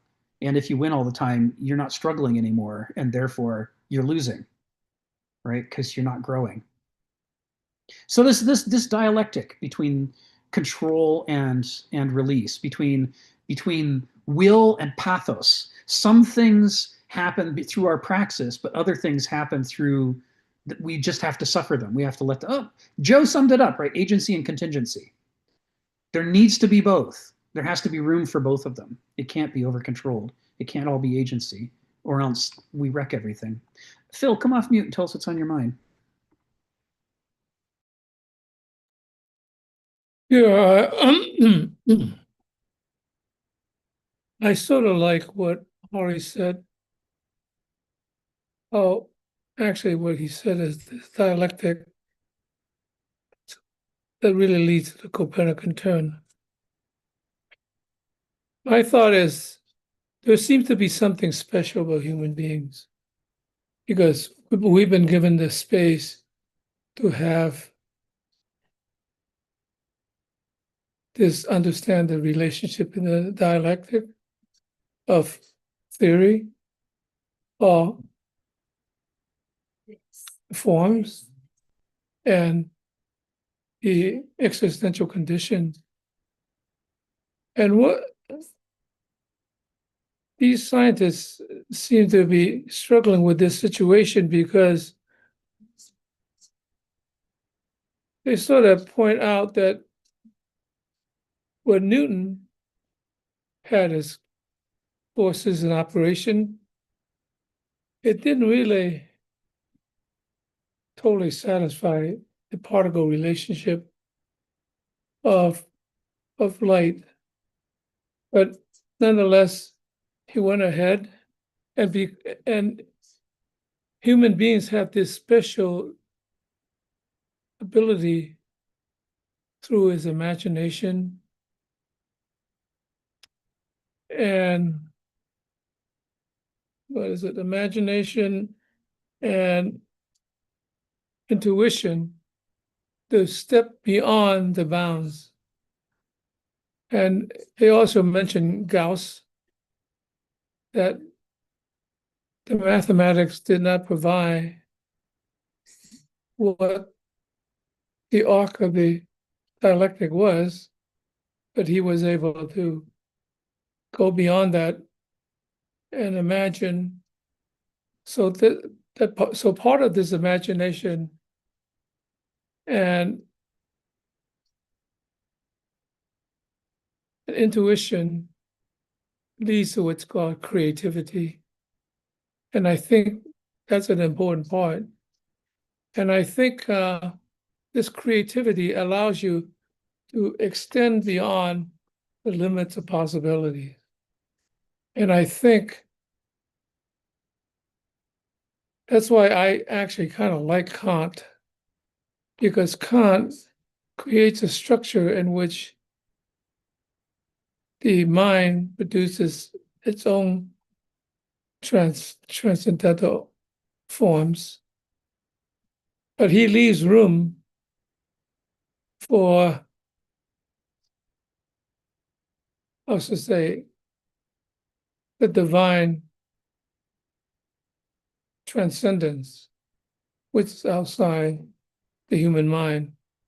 So the mind has its possibility. And what happens is, in this dialectic, it creates a structure in which human beings begins to consider that they have the responsibility, they should have the responsibility to relate the one to the many. And so that relationship creates this sort of like social structure in which the many has a say and consideration over just the pure mathematical reality. So I think, which in a funny way puts human beings in a funny position, because Copernican turn, of course, the classical Copernican turn is Copernicus, Kepler, Newton, and so forth, create the structure of understanding. But the Copernican turn also means being, in other words, the ontology, which means human beings at least has the ability to create the real form of existence within the planet. So I just want to say that relationship is a dialectical relationship between the one and the many, and between, I guess, the forms, kind of like Platonic forms, which is ever emerging, and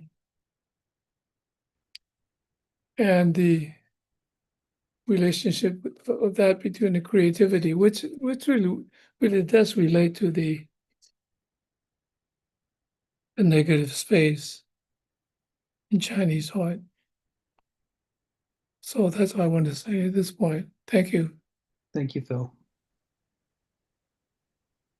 Yeah, this is related to these next sentences in paragraph 3. I'll call on Stephen and James in just a moment, but he goes on, at the core of most Christian belief, and he's not saying it's essential to Christianity, he's just saying it's typical of the way that people adopt medieval forms of Christianity, where they don't get to the deeper spiritual dilation of the message of that, you know, Jesus is attempting to push, and that's missed by so many people.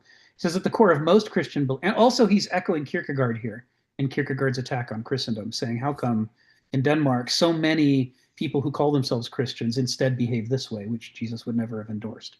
So at the core of most Christian belief is a tacit egocentrism, a chauvinism and a fetishism, which supposes one need not know anything beyond the cloistered circle of one's own subjective feelings and native customs. And the critical critique, a direct line to divine righteousness. The belief that just because you think something, that must be God's will. You know, God, the inability to distinguish what you think God wants from what God actually wants, the unwillingness to separate and admit for error, to leave space for there to be a difference between our conception of the sacred and what the sacred actually is. So he says, he continues, Blake rightly sees this as neither humility nor spirituality, but idiotism. And for those new to the call, idiotism isn't name calling. He's taking us back to the Greek, idiota, one's own. That the heart of being an idiot isn't that you're dumb, it's that you're obsessed with your own ideas, your own experiences, your own favorite things, your own parts of reality that you pay attention to. That any time you can't escape the suffocating parochial envelope of gnosis, of naive forms of gnosis, you leave yourself open to making catastrophic mistakes, no matter how smart you are. Your intelligence is defeated by the narrowness of your perspective on the world, and that it's incumbent upon us as human beings to learn to question and criticize our innate idiotism, to learn to say, my experience is just a narrow slice of the world. The world is much bigger than what I've experienced. And in the same, leaving the void, we have to leave space for all of those other things that we've never experienced to fill. And if we don't do that, we're making ourselves, no matter how smart we are, if we don't do that, we're making ourselves dumb. We're basically ensuring that we don't have access to that other information that we would never have had, that we've never experienced. He says, so Blake rightly sees this as neither humility nor spirituality, but idiotism, an incestuous absorption in one's own narrowness. There's nothing in the teachings of Jesus to sanctify such self-celebration and lassitude. So this is all very related to what we're talking about. This is that question of is the form of competition that we have with other belief systems a constructive competition in which we leave room for them to exist so that they can be what they actually are, so we can perceive them as they actually are and try to do better than them? Or is this a suffocating, over-controlling, idiotist form of it, where we aren't leaving room for them to be right about anything, which means that wherever we're actually wrong and they're actually right, we guarantee that we can't learn from them because we've ruled it out in advance. Our own ego has to be mirrored back at us from the whole cosmos, or we think that something's wrong. This drive to purify and to dominate and to be the winner is self-defeating. That's the destructive form of competition. And of course, in English, the word competition refers to both of them. It doesn't give us a way to distinguish constructive from destructive. This is once again that issue. Soprasune is invisible to us. We can't make the distinction linguistically. And it makes it very hard for us to make the distinction cognitively. And it's no accident that there's such a long history of us trying to win through domination, and even when it's obvious that that's the wrong solution. Stephen, come off mute and tell us what's on your mind. Yeah, it's been my argument, and quite a few, that the modern atheists have gone beyond the idea of simple atheism. I, for some reason, don't believe in a God, to everybody must have my faith. We had this difference between Hitchens and Dawkins. Hitchens was horrified with Dawkins when he had the idea. He wanted to eradicate all religious thought completely from humanity. One of our local atheists was just telling us his plan again, that religious schools must be eradicated. Absolutely. Because we, and he keeps on, you know, us of the atheist faith, we're the dominant ones. Our vision is the truth that everybody must be subject to. So they've gone beyond simple atheism to turning atheism itself into another genocidal religion. Joe asked for a definition of God. I work this way, that we have values which aren't facts. Good and evil are not facts. They're not natural facts. They're values we create. And so we find some things in life disagreeable and other things agreeable. And we abstract and generalise all the good experiences and say, well, there's one thing current in all the good experiences, and that's a generalised form of good. And then we can go a further step and think, well, we have good and evil as generalised principles. We can go a step further. We can personify it as God and the devil. Well, for the ancient Greek, you know, if he went out on the sea in his wooden boat, doing the trading thing, which Greeks sort of depended on, suddenly he's out there in the vastness of the ocean, and it's subtly terrifying. It could kill him. Oh, maybe the ocean, that scary spirit of the ocean, is something I can negotiate with. He turns into Donald Trump and believes he can negotiate with everything. It's got a personality. I'll call it Neptune. You know, if I get Neptune on my side, I'm safe. I've got the big daddy that's above nature. So we have nature, the natural forces. And he starts to conceive, well, there's a super nature called Neptune which dominates nature, and if I get sweet with him, we're cool. I don't have to be scared any longer.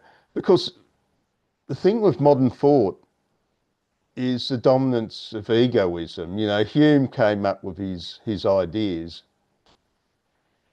and it terrified all the rationalists who were simply continuing with the medieval idea that God sanctifies the individual. And Hume's, you know, just sitting there laughing. And of course, this creates a huge reaction. Suddenly, poor Kant realises, oh, the idea that humanity is somehow special was just a dogma. I have to work out something to contend with Hume. After that, you have Fichte, who starts turning the ego into a god, which is what I see everybody doing. Oh, this little fancy space in here, oh, it's special. Look, there's a vast universe out here, but what's going on here? My ideas, they're all special, you see. They're treating their own consciousness as a god, which is what Hume doubted. You end up with Hegel. He continues down that line, believing that the intellect can sort of come up with all the answers. And, you know, existentialism arose to oppose Hegel's viewpoint. So we developed all these ideas as medieval Christians. And we still have the heart of a medieval Christian, even though we've thrown God under the bus. And this is, people don't watch out for this. Like I said, Ah, we're the atheists, we're the Enlightenment, we've got all the right ideas. Let's genocide all the religions. They Yes. shouldn't be there. We are the masters, we are the truth. Yes. Well, you get down to Peter Singer, you get some of the people who are getting ideas about Peter Singer's ideas is the idea that once we have the technology, we'll impose peace upon nature. You know, those cheetahs chasing the gazelles, that's evil. Right. One day we'll be flying around in helicopters, we'll see a cheetah about to chase a gazelle. We'll drop down, we'll say, naughty cheetah, leave that gazelle alone, here's your cat food. This is the absurdist thinking that's going on right now. You know, Oh, yeah. it's a fairly good intellectual proposition, actually, but my instincts rebel against it. It's not my business to anthropomorphize nature. Yeah. We do it, but we aren't nature. We're built from nature, but our essence is not natural. We've created our own essence. We get the building blocks of who we are from nature. I mean, if I say rocks are natural, you know, some people see rocks under the ocean and think it's Atlantis or something like that. There's in such good lines and stuff like that. But we grab rocks and we create a wall. Well, yeah, the rocks came from nature, but the wall is a human creation. Okay, thank you. Thank you, Stephen. I'm gonna agree with you by flipping one of the points you made. You talk about modern atheists going beyond pure atheism, but I think it's the other way around. It's that the reason that we have this trouble is that they aren't they never were at pure atheism. That their conception of atheism is we're going to be medievals who dethrone God, but we'll keep all the rest of the value system just without a God. So the whole idea that genocide is acceptable and that we're smart enough to impose upon the whole world any kind of program, like we're gonna make everybody believe the way that we think they ought to believe. These are medieval ideas, and in the context of a medieval world, you know, they follow naturally from the idea that we have a direct pipeline to God and we know what God wants and God is all good. So if we just impose what God wants, then everything will be good. But they, as you pointed out before, if you take that exact same set of ideas but remove God from the equation, what you have now is gibberish. We're still going to impose a set of ideas upon the world, but now we don't have a pipeline to God. So what makes our ideas any good? Why are we to believe that anything that we want to impose on the whole world is going to be correct? And it just, as you pointed out before, it just doesn't make sense anymore. So these atheists and I speak as somebody who was a pretty serious atheist in my 20s and 30s. And I theorized about it a lot and I wrote about it a lot. And it took me a while to notice how much medievalism there was in what I thought was atheism in my own thinking. How much of my own thinking was basically medievalism without the God. And it's an unstable situation in which the value system is schizoid. It's like it's the first step out of medieval Christianity, perhaps, but it's not a stable step. And one would have to go a lot further to get to the pure atheism you're talking about. A pure atheism where you disabuse yourself of the notion that genocide is a good thing. You say, you know what? I'm not going to tell anybody else what they have to do. I'm gonna let people figure out what they need to do, and I'm gonna focus on my own problems and fixing the errors in my thinking. You know, that might get closer to a pure kind of atheism, but it would take a longer journey to get there from what our starting point was. So I'm basically agreeing with you, but I'm changing the order of sequence because I don't think there was ever a stage in history that we know of where people had a pure atheist perspective to lose or to give up or to move beyond. It would be somewhere in the distant future. And I think just like I think that we don't understand what atheism would look like, we have something else that's some sort of in-between step. I think we also don't know the full range of what religion could look like. I think about if you were in the 1400s or 1500s and you were looking at alchemy and you saw what from our perspective now looking backwards, we see all of this really valuable, useful empirical experimentation has been bound up with all of this wild supernaturalism. It's connecting each element to the planets and to the gods and to morality and virtue and intention. And they had this whole framework, this whole supernaturalist framework for alchemy. And it didn't become chemistry until they were able to extract all of the superstition out of it and just leave behind the empirical part. But if instead what somebody had said is not, we need to continue developing alchemy into something even more empirical than it is. If they said instead, look at all these bad things in alchemy, let's just get rid of the whole thing, we wouldn't have chemistry.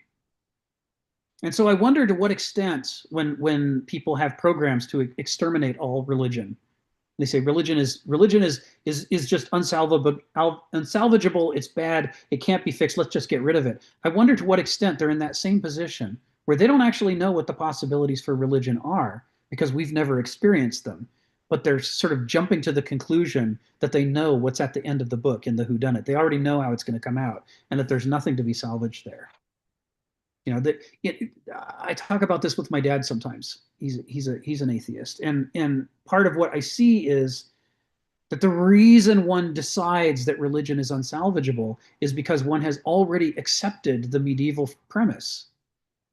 One says, yes, medieval power structures, you're absolutely right about what religion is, and that's why I want to get rid of it. It's like, well, so you've capitulated. You let them frame the discussion from the beginning, and then you try to arrive at a rational conclusion on these premises that are foredoomed. What if you don't accept the premise? What if you say there's a whole range of possibilities for what religion could be? And maybe it's not that religion needs to be exterminated, but it needs to be developed further into something that has more sophrosune, that's healthier, that leads to more good for humanity. Not that it needs to be eradicated. And I'm not saying that's true. I'm just saying it's an obvious possibility. It's very hard for moderns to think in those terms. We just think in binary, it's either all good or it's all bad.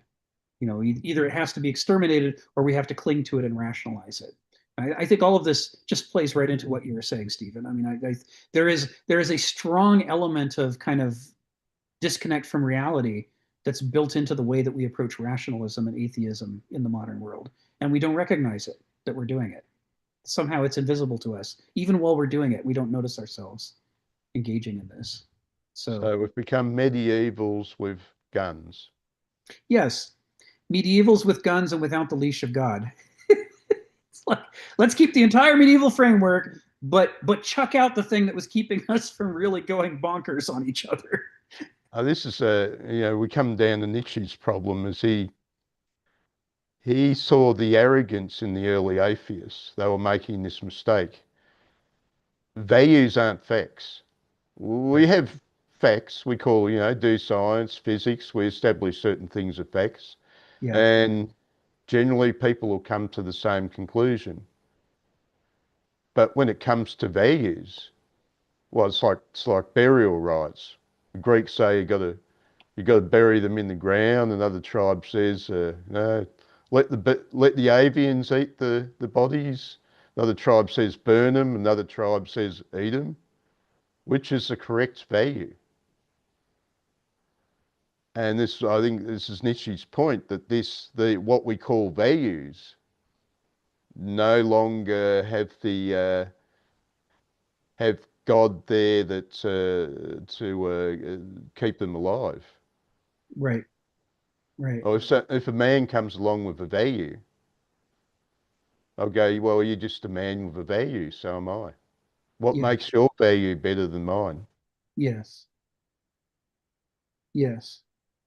It's, let's pull some Nietzsche in here, some more Nietzsche, when he says man is a problem that must be overcome.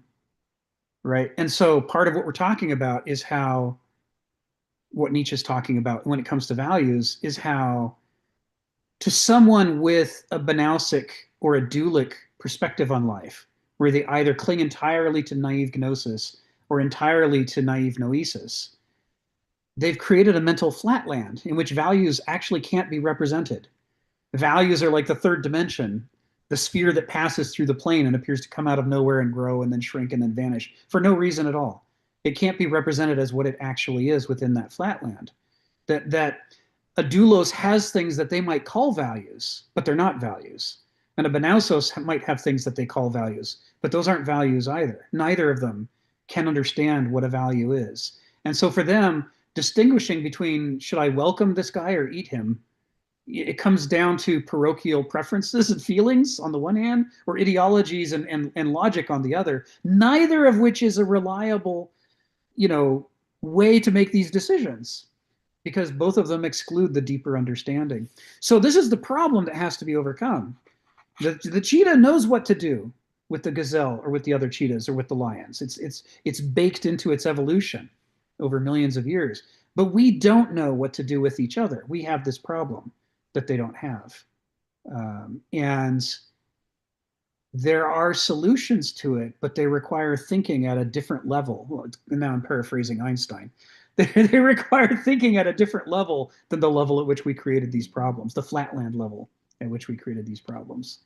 The values only become real and binding upon us when we think with Vernunft or with phronesis, as Heraclitus puts it. But if we're thinking with noesis and the naive form of gnosis, it's just not binding. It's just a calculation on a chart. It doesn't have any actual moral normative authority. And without that, it's just too easy to make a miscalculation and to decide it's time for a genocide. Let's do a genocide. I mean, the numbers tell me it's time for a genocide, so I'm going to do that. I come back over and over to that email from the Exxon executives where they say, our scientists are pretty sure we're fucking things up. But man, look at these profits. They say, I know it's going to be terrible, but I can't stop myself. Our survival is just a calculation on a spreadsheet. I think it's somebody else's problem down the road. Right now, we have to do this because the numbers tell us to do it. This is what happens when nothing's sacred. There's nothing that interrupts the calculation.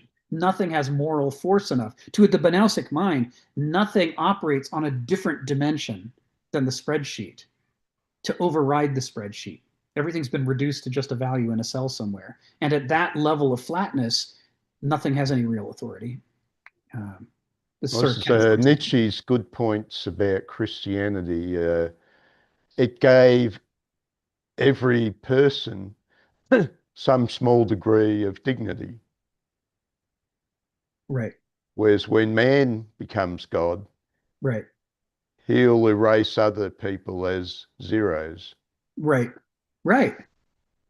Yeah, I mean, so if man is a problem that must be overcome, the problem is we need another dimension of thinking that's capable of striking into our flatlands orthogonally and proving that there's other dimensions of thought that should interrupt our calculations. And you could argue that it should be nature, and that's what the ancients argued. You could argue that it should be God, and that's what the medievals argued. And maybe there's dozens of other possibilities that other epochs and cultures have had throughout history. But the one argument you can't make is that the flatland will fix itself. You can't say this problem that we have where we keep calculating past the point of sophrosune and calculating into catastrophe, that we'll solve that with further calculations. We'll just have more committee meetings. We'll just pass more laws. And somehow that's going to get us out of the flatland that's causing the problem? Of course not. This is the schizoid kind of how would Kenneth put this? This is the gap in our reasoning where we have completely misunderstood the point of the ancient epoch and the medieval epoch and the other epochs. We've completely missed the point that they're trying to solve a problem that instead of treating as a problem, we're trying to treat it as the solution. We can't figure out why that solution keeps not working because we keep evaluating our own mistakes within the same flatland that's generating the mistakes. So all of this is to agree with you, Stephen. I'm just adding more Nietzsche and stuff like that to the picture. It's the problem. That what we need is to hit this thing from a different dimension. And that can't be done as long as we keep ourselves strictly within intellectual noesis. James, come off mute and tell us what's on your mind. Thanks, Rick. So I guess in spite of Nietzsche, you still believe that monotheistic religion can be salvageable and worth saving. So would you believe that could you agree that the medieval problem, this kind of dogmatism, goes back to Plato's separation of the universals in from matter, from nature, and makes them the ultimate unifying principle? It's a good question. I And mean, that yeah, go ahead. yeah, Go ahead. yeah, and that is really the origin of monotheism, at least in the Western tradition, right? And other cultures also have monotheism. But as Blake says here, that it is a kind of a projection of one's ego, isn't it? Mm-hmm. To assume that somehow know that the what is beyond our finite existence in the world, and know that the infinite, which is somehow part of our realm of knowledge, Right. which Kant actually try to prove that it's not, try to argue that it's not, that it's speculative reason. And that's what he called his critique, a critique of pure reason, right? Mm-hmm. Mm-hmm. So, because to posit that there is a one single God or one single divine being that is an agency for good, which means for our good, for the good of human beings, for the good of my good, it is a projection of one's ego, isn't it? And that the reasonable, more sensible way to think about the divine ultimate is that it is non-purposive or purposiveless, right? It doesn't have a purpose that we can, posit. That it is what it is. It's nature. It has its own infinite motivations and reasons for acting, or right, according to that we don't understand completely. And so yeah, and so some of the like the Unitarians believe to accept all religions into their fold, and they have a church that's established to accept Buddhists and Christians and so forth. Right. And so they're not they're acknowledging that that there's not one religion that tells the whole story, and that they're willing to accept that there are many stories being told. And so, certain Eastern religions like Taoism and Buddhism acknowledge that. Even Confucianism doesn't say that there's a there's a divine agent. They refer to it as heaven. Yes. And so that they kind of it means that that we don't understand what the purpose of the divine is, and we can only say that it's maybe without a purpose that we can understand, and that would not exclude these other religions that that posit that there's a God or something, but that could be one story, among others, right? Yes. So So maybe like there's still a way to save atheism, or have your atheism and still be able to entertain the possibility of a mystical revelation, or some kind of religion that you can entertain, but you couldn't possibly posit something that only works for your own good. right. It has a purpose, single purpose that excludes other perspectives, right? Right. Yeah. Yeah. I mean, kind of where I come down on this question of the possibilities for religion is mainly on the idea that we're not in a position to come down on the possibilities for religion. I mean, what can religion be? You think if human beings have existed as a species for 200,000 to 400,000 years, there's enormous debate, and the new evidence keeps cropping up. So we're not in a position to know for sure how long we've been here. But probably not more than 400,000 and probably at least 200,000 years. But let's even take the low end of that and say 200,000. Now, writing has only existed for a few thousand years, right? And during that time, most people didn't write. So the period of time in which most people would be in a position to write down what they were thinking and how they practiced religion has been vanishingly small as a percentage of those 200,000 years. So we really don't know. We don't have a representative sample of what shape religion has taken for those 200,000 years. Where our conception of religion is strongly influenced by the last couple thousand. And specifically by the last couple thousand in Europe and the Mediterranean, North Africa, the Middle East, right? I mean, most people who talk about the possibilities for religion, they're thinking Abrahamic religions and they're excluding the religions of India and the religions of China and Japan, and let alone, Australia, North and South America, Africa. I mean, we're really taking a tiny subset of a tiny subset of a tiny subset and then just generalizing and saying that represents all religion. All religion must have the flaws that the genocidally motivated orthodoxy of medieval religion had.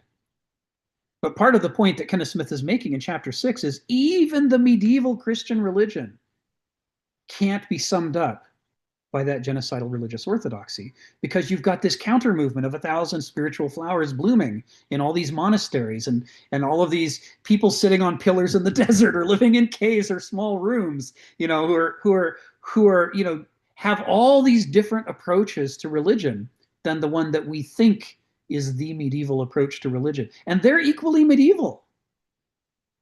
It's just as defining of the possibilities. So even in our small sample size from which we try to generalize and say maybe religion inherently has to be bad and we should ban it from the earth, like Stephen is pointing out so many atheists do, not all of them by any means, but we certainly see the conspicuous examples, right, in the media, the ones who are like, religion is terrible, we have to do without religion. Emotions are terrible, we have to do without emotions. If only there was no subjectivity at all. I read plenty of magazines to that effect when I was in my 20s and 30s. I know there's a lot of people who believe that. Even they are disregarding half of the evidence we have from European history. Because Martin Luther King Jr. was religious, and he wasn't genocidal. He was interfaith, and he worked consciously and deliberately to confront institutions of discrimination and terrorism against people in America. And he put his life on the line. His conviction of doing the right thing went all the way to the bone, all the way to his death. And that's a level of conviction that was conspicuously inseparable from his practice of religion. And anybody, I've heard this argument made by some atheist friends of mine, anybody who says, oh, that wasn't religion, that was the good part of him. Religion was the bad part, and the good part is the atheist part of him, where all the values come from. I'm saying, man, have you read any speeches by MLK at all? I mean, he ties everything back to his cosmology and his theology, the way that what he believes God meant by creating the universe, what he believes God meant by creating people, it's all framed together into a coherent framework. And if you pull God out of Martin Luther King Jr. and his speeches and his way of thinking, what you're left with is so incoherent that it wouldn't have might have motivated somebody else, but it wouldn't have motivated him to do the things that he did. And he did great things for this country. So, and we can say the same thing about Harriet Tubman. We can say the same thing about numerous people who did great things, specifically because of, not just in the name of religion or under the brand of religion, but because the world made sense to them a specific way because of their religion. And I know it's not convenient to have to deal with something like religion, where it provides very bad things to the world and also provides very good things, and it does both of them at the exact same time. I know that's awkward and inconvenient, and it doesn't lend itself to logical syllogisms or simple programs like, let's just exterminate all the atheists. No, let's exterminate all the religious people. Okay, well, who are we supposed to exterminate? I mean, all the simple-minded, recipes for the future utopia that we want to create. People all want simple answers, and the truth about religion is just too complicated for that. And it's not the only institution that has that structure to it. So where I come down on this stuff, and I, I'm convinced after reading enough Kenneth Smith, this is where Kenneth comes down on this too, is the question isn't do away with religion or defend religion. The question is, what kind of religion do you want to have? Is this religion going to strengthen sophra sune for Homo sapiens? Is it going to help us do the right thing, to figure out even what the right thing is? Is it going to help us combat our idiotism? Because we have so much natural idiotism that we gravitate towards. Is religion gonna roll up its sleeves and deal with that problem in a way that actually makes our culture healthier? If it is, then you'd be an idiot to banish it or try to exterminate it or get rid of it, even assuming that were possible. It would be desperately dangerous to do that. He takes us, he doesn't limit himself to Aristotelianism by any means, but Kenneth takes an Aristotelian approach to this when he says, the first question to ask isn't, is religion good or bad? The first question to ask is, where are we when it comes to sophra sune? That was what Aristotle wanted us to do all the time. Before you put that in your mouth, don't ask yourself, do I like the color of the cup?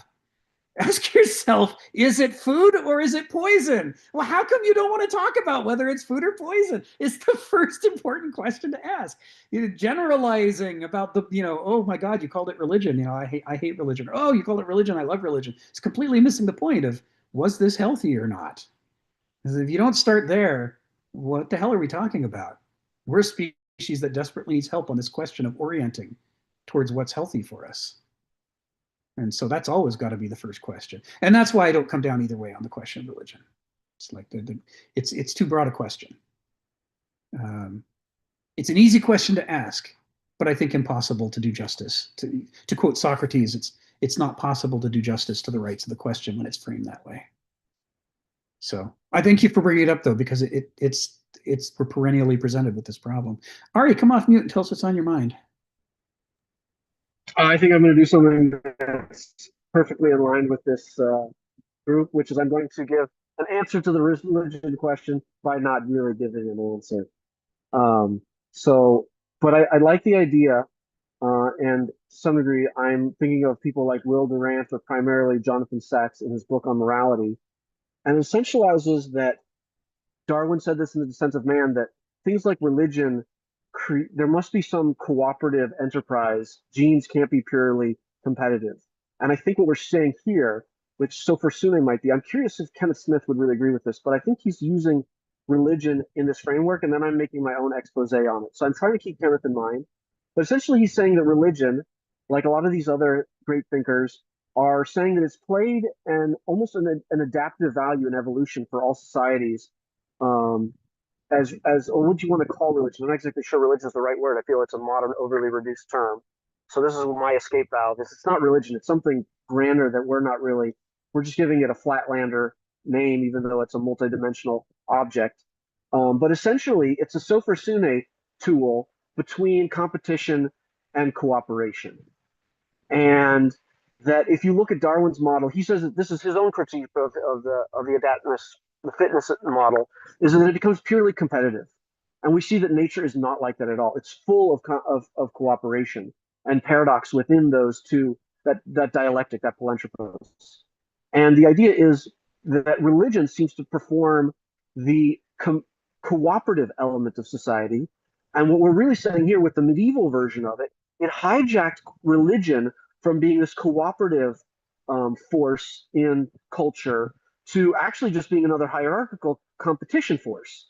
And so the modern conception of a monotheism is essentially a competition. It's a hierarchy, and therefore it's genocidal. It leads to monopoly, like in the economy, as opposed to what's really supposed to do is it's supposed to lead to a free market with lots of entrepreneurs.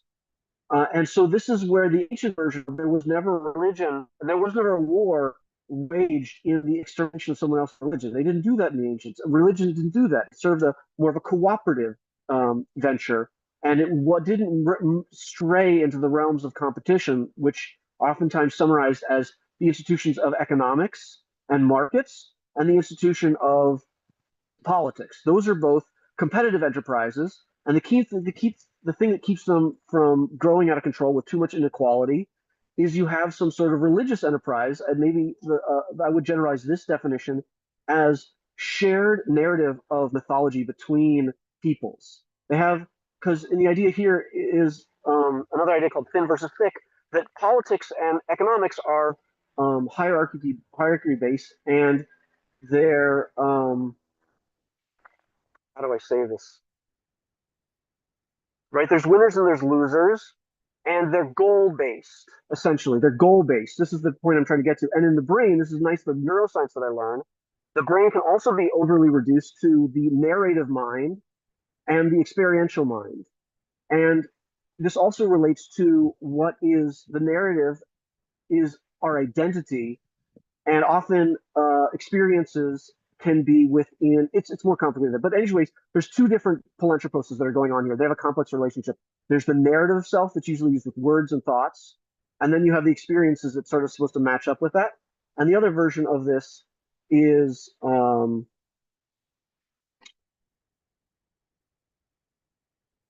competition and cooperation. I think I lost my train of thought there. But going back to the original idea, religion is supposed to fulfill this cooperative enterprise in society. It's what I don't know his name. I can't pronounce his name, but he's the president of the International Monetary Fund from India, and he's like the president of that. He calls religion or things like it the third pillar, and this is the idea that communities are the offset to the problems of the world. We need more community, and community is dying because we're essentially going from a we to an I, and that religion or communities take us from the I to the we. And this is the generalized definition of morality. Morality is surpassing the individual to bring into altruism to a group nature, and the communities do this through shared narrative, and religion is the primary vehicle for creating these shared narratives. Now, what I like in this framework is you don't need religion in the classical sense, because in this case, it sounds like religion has been hijacked by hierarchy and by genocidal tendencies and exclusion. And basically, it's become a competition. It's no longer a cooperation. So we need to reinvent religion, whatever that is. In this case, a shared mythology between people. And hopefully, humanism seems to take this to some degree. We're cooperating as humans, but then we're just doing what we're going to the environment. So that's not self-sustaining either. That's just drinking the poison. So you have to have a religion that's not, again, based on this hierarchy, but is more based on a paradox or philanthropy, where things are purely cooperative. And then they can engage with other things that are competitive. And then you have a real palanthropos between competition and cooperation. And so I'd argue that a future religion, whatever it is, an updated version of monotheism, this is where I have no idea. We need a new word for this, essentially, a new concept entirely, where because religion smuggles in the baggage of just like all the awful things. You need a new idea that subsumes religion, that is essentially purely cooperative, that's shared between people as identity-based and not goal-based, and that will create communities which will then offset the problem we have, where is essentially in the modern era we are now reduced to I's, and the like what religion also did, and Christianity said this, it sanctified the individual, as the individual is the source of everything. We need to go back or return to a model where the we is also the center of everything, and the I is also the center of everything, and they're in dialectic with each other.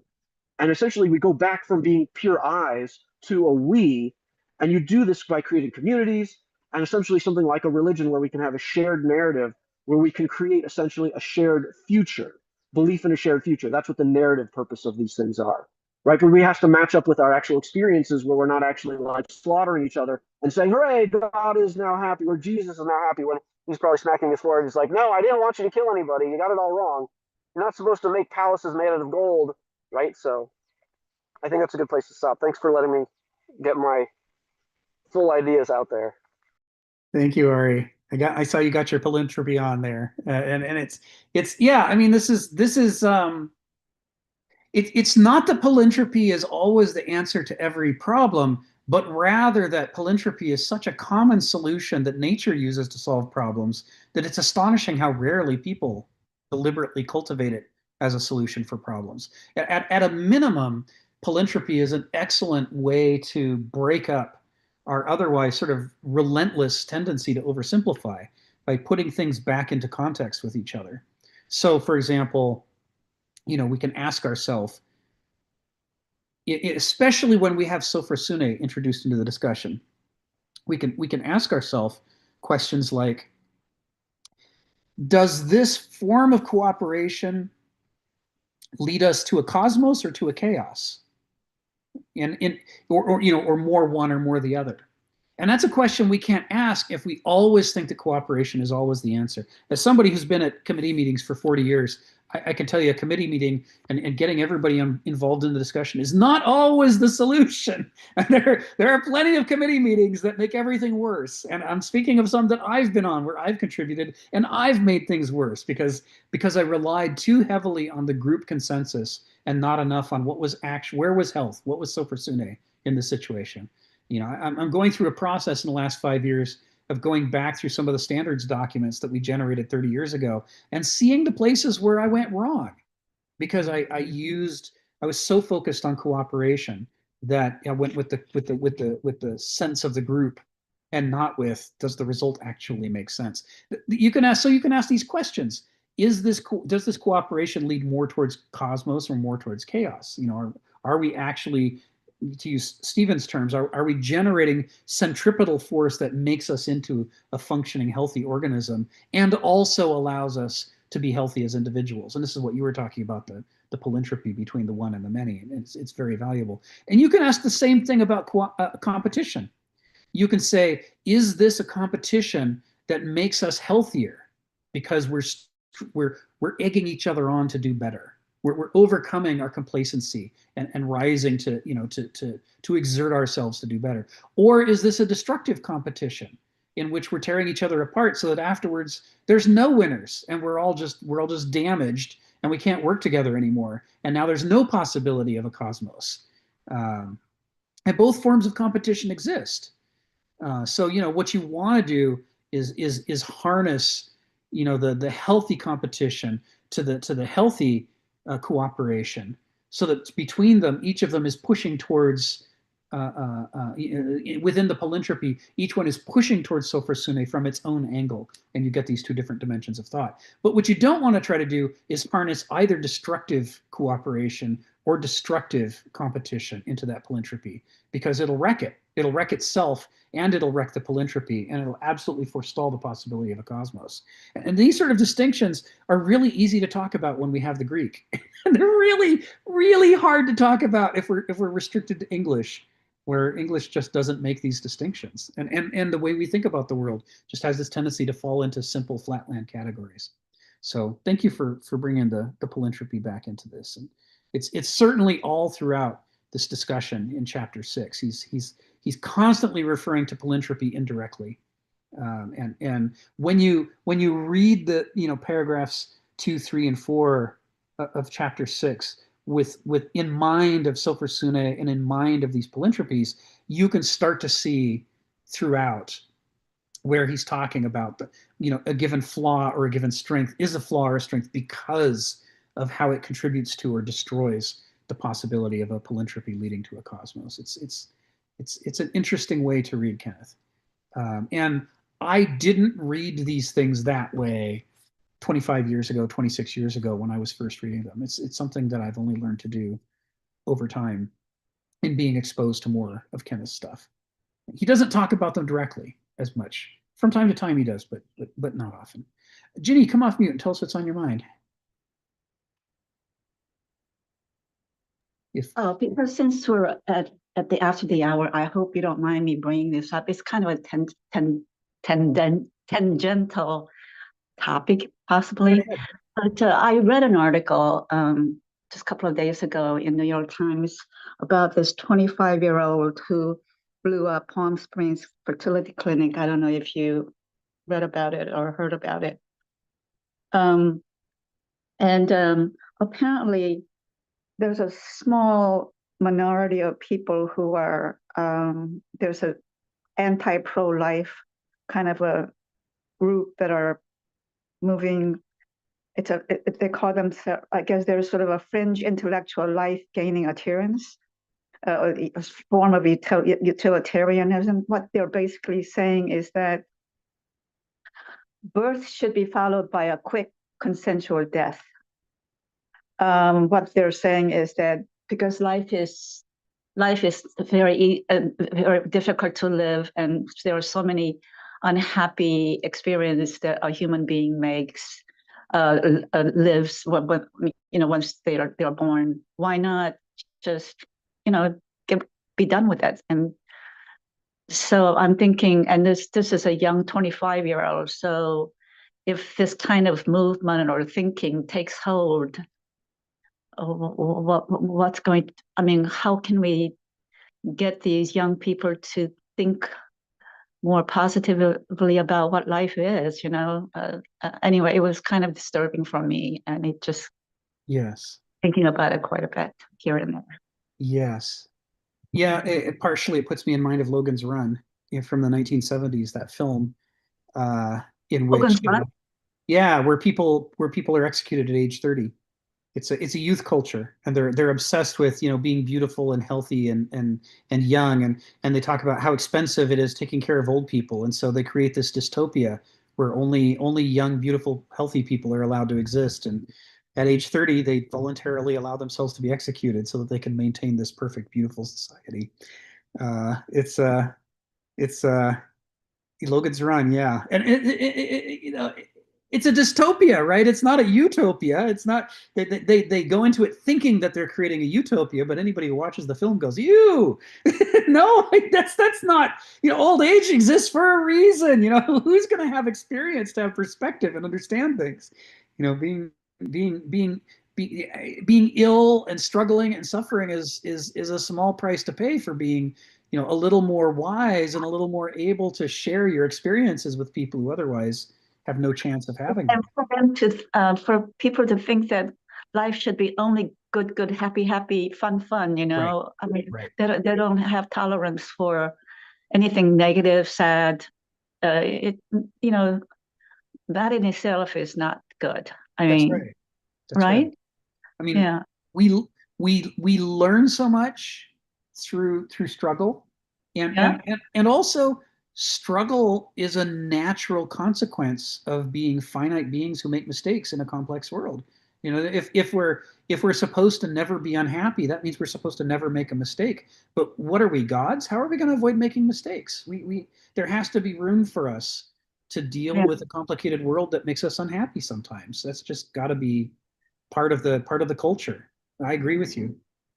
It's not all fun, happy, And I happy. think I mean, I get the feeling that there are so many discontented, unhappy, unfulfilled children out there. Yes. And I think part of it is that I mean, this is my personal theory. So they're not spending enough time getting fresh air, running around outside playing, and just spending too much time attached to their devices. And Yeah. it's sad. It's sad when I think about the young generations out there. So Yes. Well, when I was a kid in Seattle, I think I mentioned this before, there were all kinds of vacant lots. There were a lot more strips of forest that just existed on the hillsides. There were places that were unstructured and that didn't belong to anybody, and you could go there and you could build a hill fort, or you could play with your dinosaurs on the along a creek, or you could improvise and create. And now Seattle's full. And it's not just because there's more people, but because we've eliminated a lot of the unstructured space and unstructured time. And the result of that is it's psychologically suffocating for young people to have no place in which to explore and make mistakes. yeah. And you can see how people who grow up under that kind of overstructured, overscheduled, constrained life, it's going to be hard for them to learn the gift of being happy even in your discontent, because when are you going to get the chance to overcome your own mistakes if you're never allowed to make any? you know it's we're basically empirically proving that an over controlled, over scheduled form of life is not satisfying. uh, it's a refutation of the logos culture idea that that the perfect world will result if we just make so many laws that nobody ever has a choice and they are always just acting out the program of what the law code tells them to do. But that doesn't lead to happiness. It doesn't lead to fulfillment. And it's not what we evolved to do. And it's been going on for a couple of generations. Yes. And children are growing up to a large degree, in my opinion, without the parental guidance of, people to people, person to person contact with their parents, Yes. the kind of nurturing, and so they're kind of like learning to live on a fly, on their own, so to speak. I mean, when I'm thinking of, and I'm sure their diet isn't perfect either. I'm such a person, theory about a healthy diet is so important for your mind as well, and blah blah blah. But it's just, yeah, this has been going on for, I would think, a couple of generations now, where you sit as a family and eat together, have a good healthy meal, and chat about what happened during the day and all that. Yeah. That's also lost. And so, anyway, what do you think? Yeah, we're creating an unsustainable. Well, Kenneth calls it an anti-culture. We're creating something that, instead of nurturing people and making them want to strive and want to bear up under hardship, we're creating conditions in which they're not sure they have any prospects even under the best of conditions. What they're gonna come out of college in debt for the rest of their lives, and basically have pre-spent all their future income before they even get started. I mean, this is psychologically devastating for people. And then they just have to hope they don't get sick, because we have no healthcare system to speak of. So, if they get any serious illness at any time, that'll compound their debt. So how many people in America are homeless because they lost everything to pay for, medical care? We create these conditions in which, how do I want to put it? I want to put it another way. Survival isn't just about gritting your teeth and being tough. It's like an emotional bank. You have to have positive experiences and negative experiences that you can overcome in order to be able to rise to the challenge of future negative experiences. If all you've ever had is obey, obey, obey, obey, and never the payoff of, I actually feel happy. I actually overcame something through my own efforts. Look, I built that treehouse. I actually did it. If that never happens in your life, then what it sets you up for is to give up at the very first obstacle. Because why should you believe you can overcome obstacles? You've never been allowed to face any, except for these giant dystopian obstacles that you can never overcome. It damages people psychologically. It creates a pacification and infantilization, in which there's no point in striving, because striving has never got you any rewards. It's never got you anywhere. That's another thing. On NPR that I listen to quite a lot, they had a 1-hour program on helping children, especially teenagers, junior high, high school children, with mental support. There's a lot of, spend money on how to lock down your school in case there was, but before you even get to that place, help children, identify children who are troubled, who have, violent tendencies, blah, blah, blah, or have these negative thoughts, and help them mentally. And that's where we need to spend more money, more effort in preventing any sort of violence occurring in some of these, in schools throughout of America. And they spent a whole hour on that topic, and it was very interesting and very and quite a lot of sense. I mean, like this one, I used an example of this one school, one child. This child saw a bullet in the bathroom top of a commode. And so this kid brought that bullet and showed it to his teacher. And his teacher, acted rather quickly to find out which student in a class possibly. I think the student who picked up the bullet saw that kid leaving the toilet that he found the bullet from. So they identified the right classroom. And the teacher acted on it right away and found out who the student was. And it turned out that student was getting ready to, shoot down the classroom or whatever, but kind of subconsciously asking for help by leaving a bullet in the toilet, right? Right, And luckily this other student found the bullet, and they kept that violence from occurring on that day, supposedly. So there's another example of, try and be much more conscious among teachers, school, parents, identifying children who are in, troubled state. You know what I mean? Yeah. Anyway. Yeah. Yeah, we just, I mean, the problem is, this goes back to what Stephen was saying earlier, is we basically don't have a coherent idea about the difference between healthy people and unhealthy people. So we certainly don't have any theory for how we're going to produce healthy people. We think about people as commodities, and we want to make them productive. So we give them all the same standardized tests and send them all through the same kind of experience, over controlling them, and then saying, well, we'll just sort out the good from the bad, as though that's something that just arises. The Greeks understood that, if you want people to have a resilient character, you have to train it in them. You have to give them give them a lifetime of experiences that incrementally increase the pressure that they're working against, so that they start out with something that they can overcome, a mix, some things they can overcome and some things they can't.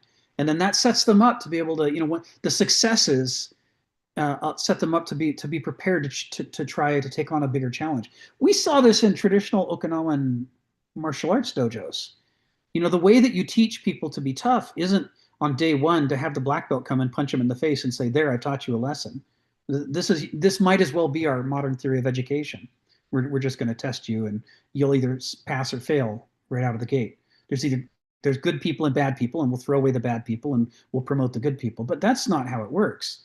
I mean, if you want somebody to be a great martial artist, you have to work with them and cultivate them. And it takes time, and it takes a series of lessons they have to work their way up for. They're not going to be ready at the beginning for some of the advanced lessons. They gotta go a step at a time. And that's what builds resilience of character. It's an empirical discovery that the child makes, that although there's things that they can't handle, there's other things that they didn't think they'd be able to handle.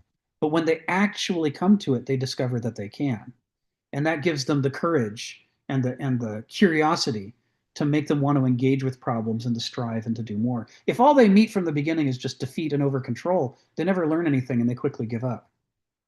And our educational system could stand to learn these basic lessons about the importance of creating a ladder of experiences, with lessons that people could learn along the way. Even the Spartans, who we talk about as being, just the most ferocious in their educational system, even they taught through a series of experiences. They recognized that you can screw up education and break somebody right out of the gate if you don't do it right. You've got to work your way up to creating a superior character. Stephen, come off mute and tell us what's on your mind. Thank you, Rick. Thank you, Ginny. Yeah, I was just going to say, I was looking at what one philosopher was saying about the fate of democracy. I was vaguely aware that sort of the ancient Greek view on democracy, who viewed democracy as a bad type of government, unlike us who think democracy is everything sweet and good.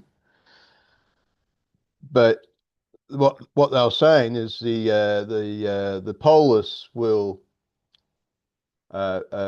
just keep on voting handouts, in a sense, and eventually they bankrupt the state, or eventually you'll end up with an Athens that must expand and steal other people's stuffs to keep their own demands going. Anyway, I was looking at this philosopher, and he was just pointing out that democracy is essentially materialistic. Liberal democracy is essentially materialistic. That is, the pursuit of happiness is seen in commercial terms. It's gaining commodities, it's gaining all the things that make us happy. And when democracies start out, there is still old structures like the extended family. There's still a culture of all for one and one for all, but Liberal democracy, as it goes on, and basically what people are doing is satisfying their appetites, that's their major goal in life, leads to an atomization of society. So you end up with a nuclear family, and then the nuclear family splits apart until you get one atom on its own, and maybe they go schizo, so one atom on its own splits apart. And this creates a situation where, well, you have an excess of the centrifugal, that all the loose ends are flying apart. So you get the centripetal in the form of the tyrant to hold things together. Now, a few years ago, I wouldn't have ever imagined that Donald Trump was going to be the tyrant, but the Simpsons were right. But, you know, people go, oh, if we could just get rid of Donald Trump. And this is what they tried to do in the Roman Republic when they got dictator after dictator. They tried to bump them off. But it was the polis itself that had created the situation that required a tyrant. And they thought getting rid of the tyrant was the solution, then we'll go back to what we were. But you weren't what you were. Your whole society is splintered apart. Each person is just there to satisfy their own appetites. And to modern people, the best thing that government can do is satisfy people's appetites. That's numero uno. And the polis screams if the appetites aren't being satisfied. Yeah. It's not us that's destroying liberal democracy. Oh no, it's not us. Right. Right. And it's this is why it frequently goes hand in hand with scapegoating, because scapegoating is an easy way to avoid looking in the mirror. So if we can just find the bad guys somewhere, whether it's the tyrant or whether it's the sector of society. You mean Oedipus? Where's Yes, the bad guy? somebody out there is responsible for this mess. It's not me. It's not my desires and appetites and short-term thinking. No, there's somewhere is a villain, and I got to find the villain and punish him. All of this is designed, like you're saying, to avoid introspection, to avoid looking in the mirror and saying, I'm hoist on my own petard. Maybe I should stop hoisting myself on my own petard. Yeah, it's so much. It's in the short term, it seems so much more satisfying to blame our mistakes on someone else, and then we can go through the ritual of the scapegoat. But the problem is, after the ritual of the scapegoat, we're still here, and we keep making the same mistakes. So we regenerate the problem even without the bad guy being gone now. It's how people work their way into exactly the condition you're describing, where they need to have tyrant after tyrant after tyrant to solve the problem, and then when they fail to solve it, to blame and to punish and cast out in favor of the next tyrant. Well, as Tiresias says, how could you that has two good eyes fail to see? I love that line. He's like, I'm blind, and yet I can see what happened here. You have perfectly good eyes, and yet you can't see what happened. What good are your eyes doing you? Well, tear them out. They've done you no good, have they? That's right. And evidently, Oedipus took that lesson more to heart. It was the eyes that were the faults. I'll tear them out. These are the problems. Yeah, that's right. And Tiresias is like, I think you've missed the point. Never mind. I think you've missed the point. You didn't use your eyes. Yes. Heraclitus says, eyes and ears make bad witnesses to men having barbarian souls. If your character is barbaric, it doesn't matter how many tools you have for perceiving the world, because you're going to misuse the input.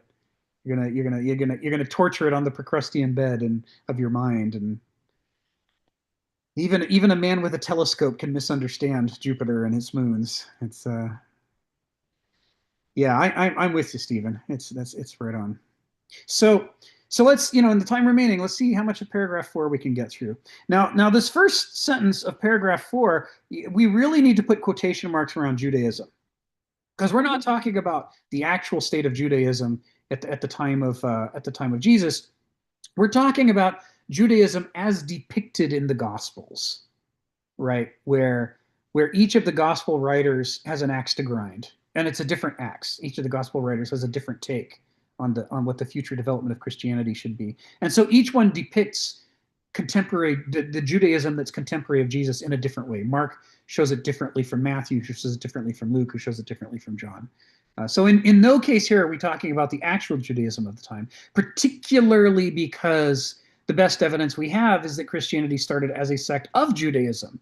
And therefore, it wasn't a this is Christianity, this is Judaism. It was two of many different elements of Judaism itself that were responding to being under the pressure of the Roman Empire and under the threat of imperial rule. So, but it's true. There are plenty of examples in the New Testament of Jesus contrasting moral reasoning in concreto versus just following the rules. And in this, the point that Kenneth's trying to make is not a point about Christianity versus Judaism, which he wouldn't subscribe to. This is one of those moments where if he had more time, he might rework the sentence to say it a little differently to avoid how easily it could lend itself to anti-Semitism, which is not what he means at all. But rather, he's trying to make a distinction between Gnostic thinking and Noetic thinking. You know, between Begriff and Verstand and Vernunft.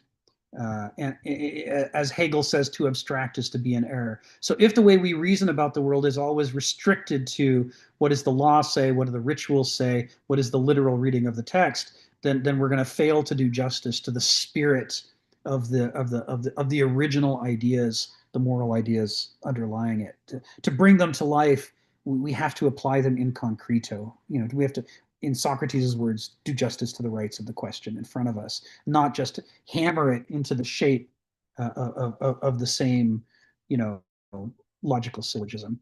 So I just want to start by making that caveat about this sentence, because I'm sure Kenneth doesn't mean it precisely the way that it reads. And I don't think it's a distortion to put that assessment there. The correction is consistent with everything else he's written in the book so far. So then he quotes Mark, and of course Mark, as we may or may not know, Mark is the earliest of the Gospels, and the other Gospels borrowed heavily from Mark, not just events, but even the sequence of events. And Mark is the closest to Paul, right, who predates the Gospels by many decades. He says, "Do ye not perceive that whatsoever thing from without entereth into the man, it cannot defile him?" And here he's criticizing the dietary restrictions. Right? Eating pork, for example, says Mark's Jesus, can't defile you. It's that which cometh out of the man that defileth the man, like the hypocrisy of your behavior, the lies you speak. This is what defiles you. For from within, out of the heart of men, or he's not talking about the bowels, out of the heart of men proceed evil thoughts, adulteries, fornications, murders. So he's talking about hypocrisy, and he's talking about taking responsibility for the character of your behavior and its consequences upon the world, including honoring the law of unintended consequences and saying, yeah, maybe you followed a set of rules, but look at the consequences of your behavior. You were unkind. And in this situation, you should have been kind. To do the right thing here matters more than to go through the empty forms without any consideration of why those forms exist, right? So as we know, Rabbi Hillel and others have already made these points before, but Jesus is, Mark's Jesus is making these points using parables and analogies and concrete examples to try to hammer home Hillel's lessons in a way that people will get. I like the Gospel of Mark. I mean, granted, the canonical structure puts Mark last. They don't want you to encounter Jesus with Mark first. They want you to encounter him with Luke or Matthew, who they're, the later canonizers are more sympathetic to. Mark's Jesus is quite interesting in a couple of ways, not just because he's got more Paul in him, and Paul is sort of increasingly erased from the later Gospels until in Acts, which was written by the same guy who wrote Luke, who's not Luke, but claimed to be. In Acts, Paul is virtually a sibling of Peter, and the two of them mirror each other and perform the same miracles and say the same things, even though we know historically they argued seriously against each other and had opposite positions. Luke's sort of Paul gets increasingly erased. The weirdness of Paul, how different he is from the later version of Christianity, is increasingly papered over by the later Gospels. But Mark is an early Gospel, and in Mark, the Pauline conception of the religion is a lot stronger. Mark's Jesus has two particular qualities that are just striking, and one of them is Mark's Jesus is grumpy Jesus. He's cranky Jesus. He's very angry. He's angry a lot of the time. He doesn't fit the image of the gentle, kind, wise, grandfatherly figure that a lot of people have of Jesus. Mark's Jesus, the early Jesus, is constantly cursing fig trees and chewing out his own disciples, and that leads to the second major feature of Mark, which is that Mark's Jesus is increasingly frustrated with his own disciples. They start out being able to work various miracles and attending to him, but as they stop listening to him, they gradually lose the ability to work miracles, and he gets completely fed up with them until in the original ending of Mark, when after he dies and in theory is resurrected, he doesn't return to speak to the disciples after his death in Mark. That ending was tacked on later by people who didn't like the ending of Mark. In the original ending of Mark, only a few women who were at the tomb were informed, and as it says at the end of Mark, and they told no one. Right? He's had it with his disciples. In Mark, he thinks the disciples don't understand his message, and anything that they tell future people can't be trusted. But this is totally different from the official church history. You can see why they sort of want to put Mark last. They're like, maybe if we could get people to, we can't get rid of it because it's Mark, but maybe if we could get people to ignore it and just stop somewhere between Matthew and Luke, that would satisfy us. But here's an example where Mark's talking about, his discussion of defiling and his discussion of the law in saying that you don't have to follow the Jewish purity tenets around diet.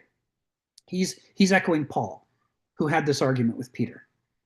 For Peter, Christianity was a Jewish, a religion of the Jews, for the Jews, by the Jews, that was a continuation of the earlier religion in all of its essentials, except it added a few details about Jesus. But for Paul, who wants to proselytize and spread this religion throughout the Mediterranean, it can't possibly be that. I mean, how many adult people in the Mediterranean world in Paul's time are going to agree to be circumcised as adults? Come here, I want to snip something off of you. Paul sees this as a losing proposition. This religion is never going to spread. And he also says, that the important that so many people fail to understand the spirit of the law, that he wants to boil it down to something a whole lot simpler than that, to just the essentials. And this is why, I can't remember if it's Mark or Matthew or Luke that has the line where Jesus is saying the sum total of the law is in two parts: to love your God with all your heart and all your mind and all your soul, and to love thy neighbor as thyself. And the idea here is we're not succeeding at getting people to behave better with this complex law. So why don't we just boil it down to this essential central point? Get over your ego, recognize that there's something sacred that's bigger than you are, and then treat each other, create a brotherhood of man, treat each other, as well as you would want to be treated. And if we can get that far, we'll give up the rest. And this is where Paul is. And this is what Mark's advocating in this statement, right? To give up the legalism or the ritualism. If people want to do that stuff, that's fine.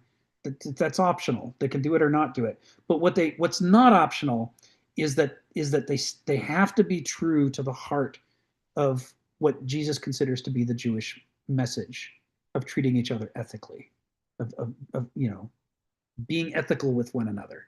That's failing to do that is what defiles you. This is what he's saying here. So now all of this is, filtered from, this isn't talking about actual Judaism in Jesus's time. This is all filtered through the gospel, and specifically this part's filtered through Mark's gospel, and Mark has his own axes to grind, just like Matthew has different axes, and Luke has different ones, and John has different ones. So the whole question of what exactly was Judaism like in Jesus's time, it's a very difficult question to answer. There's a lot of conflicting evidence, and we know that there's an enormous variety of experience. And every decade or two, they're having more breakthroughs in learning what it was like. But Kenneth is speaking here about Judaism as perceived by Mark's Jesus. He goes on Kenneth goes on to elaborate on Mark's message here. He says, evil is spiritual, not objective or extroverted. In other words, it's not a matter of breaking a rule. It's a more complex thing than that. It has to do with the relations between people, or relations between people and God, relations between people and nature. It's a relational thing, and that makes it subjective, because relational things are very hard to quantify, except in the most flatland way, like we do in the modern world, where we quantify it with, how many votes did you get, how much money do you have. But to actually do justice to the question of good versus evil, you have to deal with these questions of relationships. You have to deal with agency versus contingency. You have to deal with the law of unintended consequences. You have to deal with sophra sune, which is notoriously slippery to get your hands on, even though it's so important. I mean, it's hard. He says, the heart of man, not nature, but human moral nature, is the womb of all we ought to detest and be ashamed of. Right? And this goes to Stephen's point. Running around chastising the cheetahs, telling them not to chase the gazelles, is a waste of time, right? They've evolved to do the thing that they do. They're part of a harmonious system that involves sophra sune. And we know that because they've been chasing each other and running away from each other for millions of years, and neither of them has gone extinct. They're in some kind of a symbiotic relationship. But the problem we have with human beings is, without sophra sune, so many of our relationships with each other or with the world have exactly the opposite reaction. I'm going to give another butterfly example. There's a butterfly that's endangered in Washington, but it's extinct in Oregon. They discovered it was extinct in the 80s or 90s, but they discovered that it hadn't just gone extinct. It evidently had gone extinct in the 50s and 60s, and nobody noticed. And this goes to Nora Bateson's concept of somathesy. To be alive, you have to be in a highly sensitive, perpetual, ongoing learning relationship with the world. You have to be aware of what's happening. And you have to be moderating and changing your behavior in light of what's happening to increase your health and the health of the system that you're a part of. If you're not doing that, you're more like a stone and less like an amoeba. And as living systems, we ought to be more like amoebas. We ought to be noticing what the hell's happening. But we drove that thing to extinction, and we never even noticed that we did it. And we didn't notice decade after decade after decade until much later, when someone was doing a retrospective on the Washington butterfly, which was endangered. And then they're going, so where all can we find remaining populations? And they confidently went to Oregon and were shocked to discover that not only weren't they there, they hadn't been there for decades. It's like finding out that you don't have any clean water, and you haven't had any clean water for a long time and nobody even noticed. It's like discovering your house is not only on fire, but it's been on fire for a long time, and you've already lost an enormous amount and nobody even noticed. It reminds me of what people say about is it the sunfish that's so big, and its nervous system is such a tenuous network that other fish can be eating parts of it and it doesn't even notice for a long time. It's short on somathesy, which makes it far more vulnerable to death than creatures that are highly innervated, right? If something pokes me in some parts of my body, I may or may not notice, like if they poke into the callus of my heel. But if they poke me on my fingertips, I'm really going to notice. My fingertips are more alive. They're more innervated. They're more alive to the world than the calluses on my feet are. And to be alive, I have to be more like my fingertips than like my calluses. And then that's why I think octopus has their brains all over their body, not just in one spot. Yes, exactly. And we respect that when we see things that have that sensitivity to the world that they're able to adjust. When a sunflower fall tracks the sun across the sky, we all recognize that is pretty cool, right? That flower is alive in ways that flowers that can't do that aren't alive. It's more alive. It's more aware of what it needs, and it's doing something about it. So this is the thing, right? Is that Homo sapiens, we have a harder time detecting what it is that we shouldn't be doing and what it is that we should be doing than any other form of life. And evil, the Greeks, when the New Testament was being written and they had to translate the Jewish concept, not really Jewish concept, the emerging Christian Jewish sect concept of sin into Greek, they had to struggle because Greek didn't have a word for sin in the way that the early Christians meant it. And they ended up selecting the Greek term hamartia. Hamartia. And hamartia, Aristotle talks about it, and others talk about it as a bad thing. But it doesn't mean sin. It means missing the mark. Hamartia is when an archer misses the target, right? And for the Greeks, what hamartia means, the target is sophrosune. We're supposed to be engaging in behavior that makes us, like the cheetah and the gazelle, makes us healthier, not only individually, but together. But instead, we keep engaging in behavior that makes us sicker and not even noticing that we did it. That's what we should be ashamed of. That's what we should detest. That failure to have symathesy, that failure to orient around sophrosune. That's where our evil is. So Kenneth continues, man's wholeness rests in his own hands. And I'm going to pause here. Of course it rests in your own hands, because who else can be in charge of what's going on in your head? Nobody else has as much access as you have to what's going on in there. If you're wrong, if there's a big delta between your understanding of the world and how it really works, that's got to be your responsibility to fix. So it's in your own hands. It's your responsibility. Even if you're not doing it, even if you engage irresponsibly and you just choose to believe everything that you ideologically are programmed to believe, and you don't question it and you don't try to figure out where it's wrong and improve, it's still your responsibility. Nobody else has access to that. I also, before I go on with the rest of the sentence, I want to go back to sentence 5. You see the dichotomy he draws between, he says, the heart of man, not nature, but human moral nature. Right? He's echoing that Greek concept that we have two natures. There's the nature around us and there's the nature within us. They're both infinite and they're both lawful. They have their own laws of development. They're both a cosmos, and they're both binding upon us. And so we have a responsibility not just to learn about this nature, but to learn about this nature as well. And that's what he's alluding to here when he says it rests in our own hands, right? We have to attend to this nature so we don't walk off a cliff like a lemming, which of course lemmings don't do, only we do that. And we have a responsibility to learn about this nature so that we can stop generating as much evil in the world and start harmonizing better with the hidden harmony of life. So he continues, his fall is utterly through his own desires. We want the wrong things, right? He's quoting Heraclitus. It would not be better for men if they get what they want. He says, sin is generated out of our ultimate inward self-activity, our spirit. In other words, the devil didn't make us do it. It's our own character that made us do it. He's using the ancient conception of human character not to reject the medieval Christian concept of evil, but to inform it in the way that William Blake, for example, might inform it. And in the way all of these counter-orthodox medieval Christians might inform it. Francis of Assisi, all of these startup variants that were pushing back against the orthodoxy, they have this kind of concept of evil.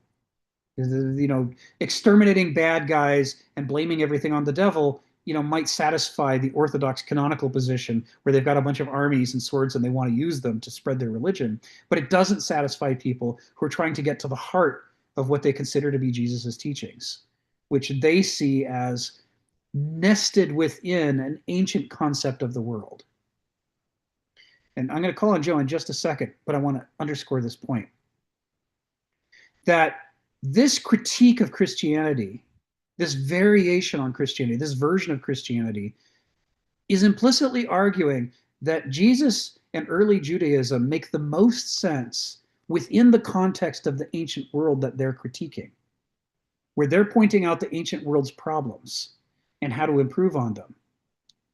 But if you throw out the ancient conception of the world and you just read those things in abstracto as a modern, then we're missing most of what they're actually saying. We're taking the stuff out of context, as though Jesus were speaking to us today, as though Rabbi Hillel, were standing around in 1943 lecturing the Nazis. He wasn't, right? We may find ways to apply those lessons, but we have to recognize that when we do that, we're transposing a great deal. And in that transposition, we're distorting an enormous amount of meaning if we're not careful. This is what he's accusing medieval Christians of. And in effect, he's echoing Kierkegaard in Attack on Christendom in saying, this is also what's wrong with so many modern Christians. The ones who are not spiritual in the way that William Blake is, the ones who are orthodox and catechized and just going through the motions, these people, Jesus wouldn't recognize them as being his followers.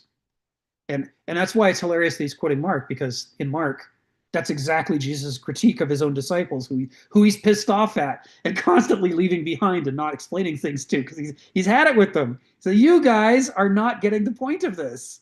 And what do I have to say to get you to understand the spirit of what it means to be a good person? So Joe, tell us what's on your mind. We'll wrap up really quickly.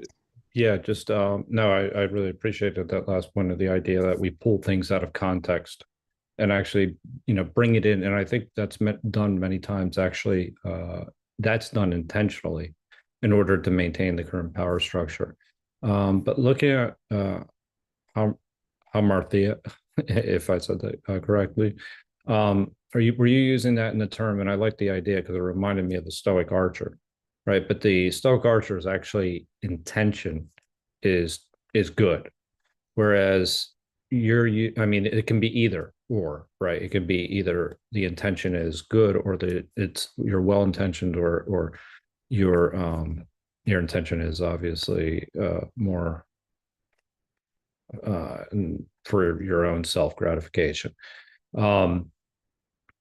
And so when you're using it in that particular term, like the way you were using it a moment ago, I'm just assuming that you were using it as like it was intentional, that people were the way they were actually kind of, because then that talks about bringing the context into the present, like where you were mentioning ago, because that's somewhat intentional. Like you're doing that in order to kind of commercialize whatever it is that whatever you're pulling into the present in order to make it your own and actually impose on and maintain the current power structure. Anyway, that's just a quick thought. Yeah, that's great, Joe. Thank you. Thanks for doing this today. Yeah, with this we're gonna wrap up for today. Oh no, go ahead. Go ahead. No, this is the spot. This is where you get the final comment. Because we're at the top of the hour. So I hope you all had fun. Yeah. I certainly It was did. a treat. Thank you, Rick. I'm glad I came in today. Yeah, thank you, Rick. So good to see you, Jenny. Yeah, it's good to see you, Jenny. Well, thanks so much, everyone. I really enjoyed everybody. This was great. Take care. Okay. See you all next week. Thank you. See you next week.